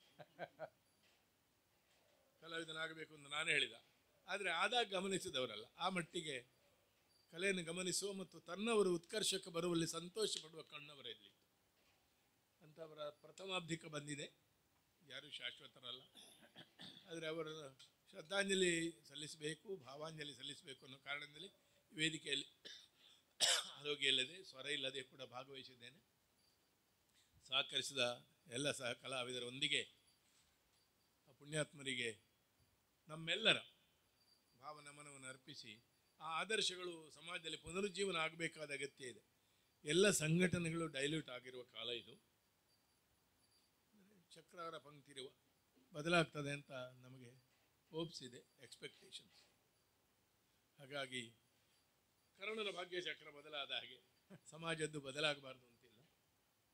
ಆ ನಿರೀಕ್ಷೆಯೊಂದಿಗೆ ಎಲ್ಲ ಕಲಾವಿದರ ಪರವಾಗಿ ಪ್ರಾರ್ಥನೆಯನ್ನು ಸಲ್ಲಿಸಿ, ಧಾರ್ಮಿಕತೆಯಲ್ಲಿ ಆಧುನಿಕ ನಗರದಲ್ಲಿದ್ದು ಇಷ್ಟು ವ್ಯಸ್ತವಾದ ಜೀವನ ಇದ್ದು ಈ ರೀತಿಯ ಸತತವಾದ ಧಾರ್ಮಿಕ ತೊಡಗಿಸುವಿಕೆಯಲ್ಲಿ ಪರಮಾಶ್ಚರ್ಯಕರ ಒಬ್ಬ ವ್ಯಕ್ತಿ. ಅವರು ಒಂದು ಹೇಗೆ ಆಶ್ಚರ್ಯಕರವೋ ಹಾಗೆ ಪ್ರದೀಪ್ ಕಲ್ಕೂರು. ನಾನು ಸತ್ಯ ಹೇಳುದಿದ್ರೆ, ನಾನು 30 ವರ್ಷದಿಂದ ನಾನು ಅವರ ಒಡನಾಡಿ ತುಂಬ ನಿಕಟ. ಬೆಳಿಗ್ಗೆ ಬಂದು ನಾನು ಮಾತಾಡುವುದಿಲ್ಲ, ಜಗಳವೇ ಫಸ್ಟ್ ಗೇರ್ನಲ್ಲಿ ಶುರುವಾಗುವುದು ನಮ್ಮದು. ನಾನು ಹಾಗೆ ತುಂಬ ಒಬ್ಬರ ಮನೆಗೆ ಹೋಗುವುದಿಲ್ಲ. ನಾನು ಹೋಗ್ಬಹುದಾದ ಮನೆ ಒಂದೆರಡು ಇವರಿಗೆ ಗೊತ್ತಿತ್ತು ಮೊದಲು. ಈಗ ಅಂದೇವರ ಮನೆ, ಕಲ್ಕೂರ ಮನೆ, ಅಪರೂಪಕ್ಕೆ ಜೇಕೆ ಅಂತವರ ಮನೆಗೆ ಹೋಗುದು. ಒಂದು ವಿಚಿತ್ರ ಅಂದರೆ, ಸಾರ್ವಜನಿಕ ವ್ಯಕ್ತಿಗಳಲ್ಲಿ ಇಷ್ಟು ಲಭ್ಯನಾದ ವ್ಯಕ್ತಿಯನ್ನೇ ನಾನು ನೋಡಲಿಲ್ಲ. ತುಂಬ ಕಡೆ ನನಗೆ ತುಂಬ ಕಾಂಟ್ಯಾಕ್ಟ್ಸ್ ಇದೆ, ಬೇರೆ ಬೇರೆ ಲೆವೆಲ್ನದ್ದು. ದೊಡ್ಡ ವ್ಯಕ್ತಿ ಎಂಬುದರಿಂದ ಅಲ್ಲ, ನಾನು ಪ್ರಾಬ್ಲಮ್ಸ್ ಎಲ್ಲ ಕೊಂಡೋಗೋದ್ರಿಂದ. ಇಲ್ಲಿ ಬೆಲ್ ಮಾಡಬೇಕು, ನಾಯಿ ಬರುವುದು, ಮನುಷ್ಯರು ಅದು ಎರಡು ಒಂದೇ ಆಗಿರುವವರು ಎಲ್ಲ ಬರ್ತಾರೆ. ಇವರ ಮನೆಯಲ್ಲಿ ಸ್ವಾತಂತ್ರ್ಯ ಇಲ್ಲದಿರುವುದು ಇವರಿಗೆ ಮಾತ್ರ ಅಂತ. Wonderful man. ಒಂದೊಂದನ್ನು ಈ ಸಲಮದಲ್ಲಿ ನೆನಪಿಸಿಕೊಳ್ತೇನೆ. ಅವರು ಹಾಗೆ ಪೂಜೆ ಮಾಡ್ತಾ ಇರುವಾಗ ನಾವು ಒಳಗೆ ಹೋಗ್ಬೋದು. ಇದೆಲ್ಲ ರೇರ್ ವ್ಯಾಲ್ಯೂಸ್ ಈ ಕಾಲಕ್ಕೆ. ನಾನು ಕಲ್ಕೂರ ಮನೇಲಿ ಕೂತು ಹೇಳುವುದಲ್ಲ, ಇದು ಎಲ್ಲಿ ಕೂತು ನೀವು ದೇವಸ್ಥಾನದ ಮೇಲೆ ಮೈಕ್ ಹಾಕಿ ಕೊಟ್ಟರು ನಾನು ಹೇಳುವ ವಿಷಯವೇ. ತುಂಬ ಅನವಶ್ಯಕವಾಗಿ ಎಜೆಕ್ಟಿವ್ಸು, ವಿಶೇಷಣಲ್ಲಿ ಹಾಕುವ ಅಭ್ಯಾಸ ಇಲ್ಲ ನನಗೆ ಅವರ ಅನೇಕ ನಿರ್ಧಾರಗಳು ಒಪ್ಪಿಗೆಯಲ್ಲಿದ್ದಾಗ ಹೇಳಿದ್ದೇನೆ. ವೆರಿ ಡೆಮೋಕ್ರೆಟಿಕಲಿ ಅವರು ಅದನ್ನು ತಕ್ಕೊಂಡಿದ್ದಾರೆ. ಅವರ ಸ್ಥಾನಕ್ಕೆ ಮತ್ತು ಕೀರ್ತಿಗೆ ಮುಟ್ಟಿದ ಮೇಲೆ ಕ್ರಿಟಿಸಿಸಮ್ ಆಕ್ಸೆಪ್ಟ್ ಮಾಡೋದು ಸುಲಭ ಅಲ್ಲ. ಹೇಳ್ಬೋದು ನಾವು, we should be broad minded, we should accept ಅಂತ. ಆಗಲ್ಲ. ಅದು ಅವರಲ್ಲಿ ಇನ್ಬಾರ್ನ್ ಆಗಿ ಇದೆ ಅಂತ ಒಂದು ವ್ಯಕ್ತಿತ್ವ. ಮುಂದೆ ಉದಾಹರಣೆಗೆ ಸ್ವಲ್ಪ ದೀರ್ಘ ಆಗ್ಬೋದು. ಸಾಮಾನ್ಯವಾಗಿ ಈಗ ನಿಧನ ನಂತರ ಪಿತೃಗಳ ನಾವು ಅದೇ ಮಾಡಿ ಮಾಸಿಕ ನಿವರ್ತನ ಮಾಡೋದು ಕ್ರಮ 16. ಅವರು ಇಷ್ಟು ಬ್ಯುಸಿ ಇದ್ದರು, ವ್ಯವಹಾರ ಇದ್ದು ಕೂಡ ನಿವರ್ತನ ಮಾಡಲಿಲ್ಲ. ಅವರು 16 ಮಾಡಿದ್ದಾರೆ. ನಾನೇ ಅವರಿಗೆ ಹೇಳಿದ್ದೇನೆ, ಅದು ಆದರ್ಶವಾದ ಬೇಕು ಅಂತ ಇಲ್ಲ. ಇದು ಕೂಡ ಅವರಿಗೆ ಪುರೋಹಿತರು ಕೂಡ ಇಲ್ಲಿಯವರಾಗುವುದಿಲ್ಲ. ಇಡೀ ಸೆಟ್ ಬಾರ್ಕೂರಿನ ಸಾಮವೇದಿಗಳೇ ಬರಬೇಕು. ಇವರು ಸಾಮುಗರಲ್ಲ. ಸಾಮುಗರ ಸಮಸ್ಯೆ ಏನಂದ್ರೆ, ಎಷ್ಟೋ ಸಾಮುಗರಗಳು ಋಗ್ವೇದದಲ್ಲಿ ಅದೇ ಅವರು ಸಾಮುಗರೆ, ಕಲ್ಲೂರಾಯರು ಹಲವರು ಋಗ್ವೇದ ಯಜುರ್ವೇದದಲ್ಲಿ ಮರ್ಜಾಗಿದ್ದಾರೆ. ನಿಮ್ಮವರು, ನಿಮ್ಮ ಸಂಖ್ಯೆ ಕಡಿಮೆ ಆಗಲಿಕ್ಕೆ ಕಾರಣ ಅದು. ಅವರು ಪುರೋಹಿತ ಋಗ್ವೇದಿ ಸಿಕ್ಕುವಾಗ ಅದನ್ನು ಇಟ್ಟುಕೊಂಡು ಅದನ್ನು ಮಾಡಿದ್ದಾರೆ. ದೇವಸ್ಥಾನದ ಜಾತ್ರೆಗೆ ಹೋದರೆ ಆ ಕೆರೆಯಲ್ಲಿ ದೋಣಿ ಬರುವಾಗ ಮಾಡಿಕೊಂಡು ನೋಡ್ತಾರೆ. ಎಷ್ಟು ನೋಡಿದಾರ ಏನೋ. ನಾನು ಮತ್ತೆ ಕಾರಂತರು ಕೂತ್ಕೊಂಡು ಹೇಳುದುಂಟು, ಇದು ಹೋಗಿದೆ ಪೂರ್ತಿ, ಈಗ ಹೊರಡುವುದಿಲ್ಲ ಇವರು. ಮುಗ್ಧವಾಗಿ ಆ ಧಾರ್ಮಿಕತೆಯನ್ನು ಅನುಭವಿಸುವ ಗುಣ ಈಗಲೂ ಅವರಲ್ಲಿದೆ. ಕಲಾಪ್ರೀತಿ ಅಷ್ಟೇ ಉಂಟು. ವೆಚ್ಚವು ಆಶ್ಚರ್ಯಕರವಾಗಿ ಮಾಡ್ತಾರೆ. ಇಂತಹ ಸದ್ಬುದ್ಧಿಯೇ ಮಂಜುನಾಥ್ ಕಲ್ಕೂರಿಗೆ, ಅವರ ಹಿರಿಯರಿಗೂ ಕೊಡುವ ಸಂಸ್ಕೃತಿ ಸೇವೆಯ ಗೌರವ. ಬಲಂ ವಿಷ್ಣು ಪ್ರವರ್ಧತಾಂ. ಹಾಗೆಲ್ಲ ಇರುವುದು. ವೈಷ್ಣವರಾದ ನಾವು ಪ್ರಾರ್ಥಿಸುವುದು ಹಾಗೇ ಇರಲಿ. ಮಂಜುನಾಥ್ ಕಲ್ಕೂರ್ರ ಆದರ್ಶಗಳು ಕಲ್ಕೂರ್ರ ಮೂಲಕ ಈಗ 60ಕ್ಕೆ ಬಂದಿದ್ದಾರೆ. ಈಗ ಅವರಿಗೊಂದು ದೊಡ್ಡ ಸ್ಥಾನಮಾನವು, ದೊಡ್ಡ ಮನ್ನಣೆ ಸಾಮಾಜಿಕವಾಗಿ ಸಿಗಬೇಕು. ಅವರಿಗಾಗಿ ಅಲ್ಲ, ಅವರು ಮಾಡುವ ಕೆಲಸದ ಪ್ರವರ್ಧನೆಗಾಗಿ. ಅದನ್ನು ಕಲಾವಿದರ ಪರವಾಗಿ ಹಾರೈಸ್ತಾ ಓಂ ಸ್ವಸ್ತಿ ಭಾಗವತರಲ್ಲಿ ಕರದುಳು ಪರಶುಪಾಶಾಂಕುಶಧಾರಿಗೆ ಹರ್ಷದಿ ಭಕ್ತರ ದೇವವಗೆ ಮುರುಘಭೂಷಣನ ಸುಕುಮಾರ ಗಜವದನನ ಚರಣ ಕಮಲಕಾರತಿ ಎತ್ತಿದೆ ಆರತಿ ಎತ್ತಿದೆ ಆರತಿ ಬೆಳಗಿದೆ ಗಜಮುಖಾದವ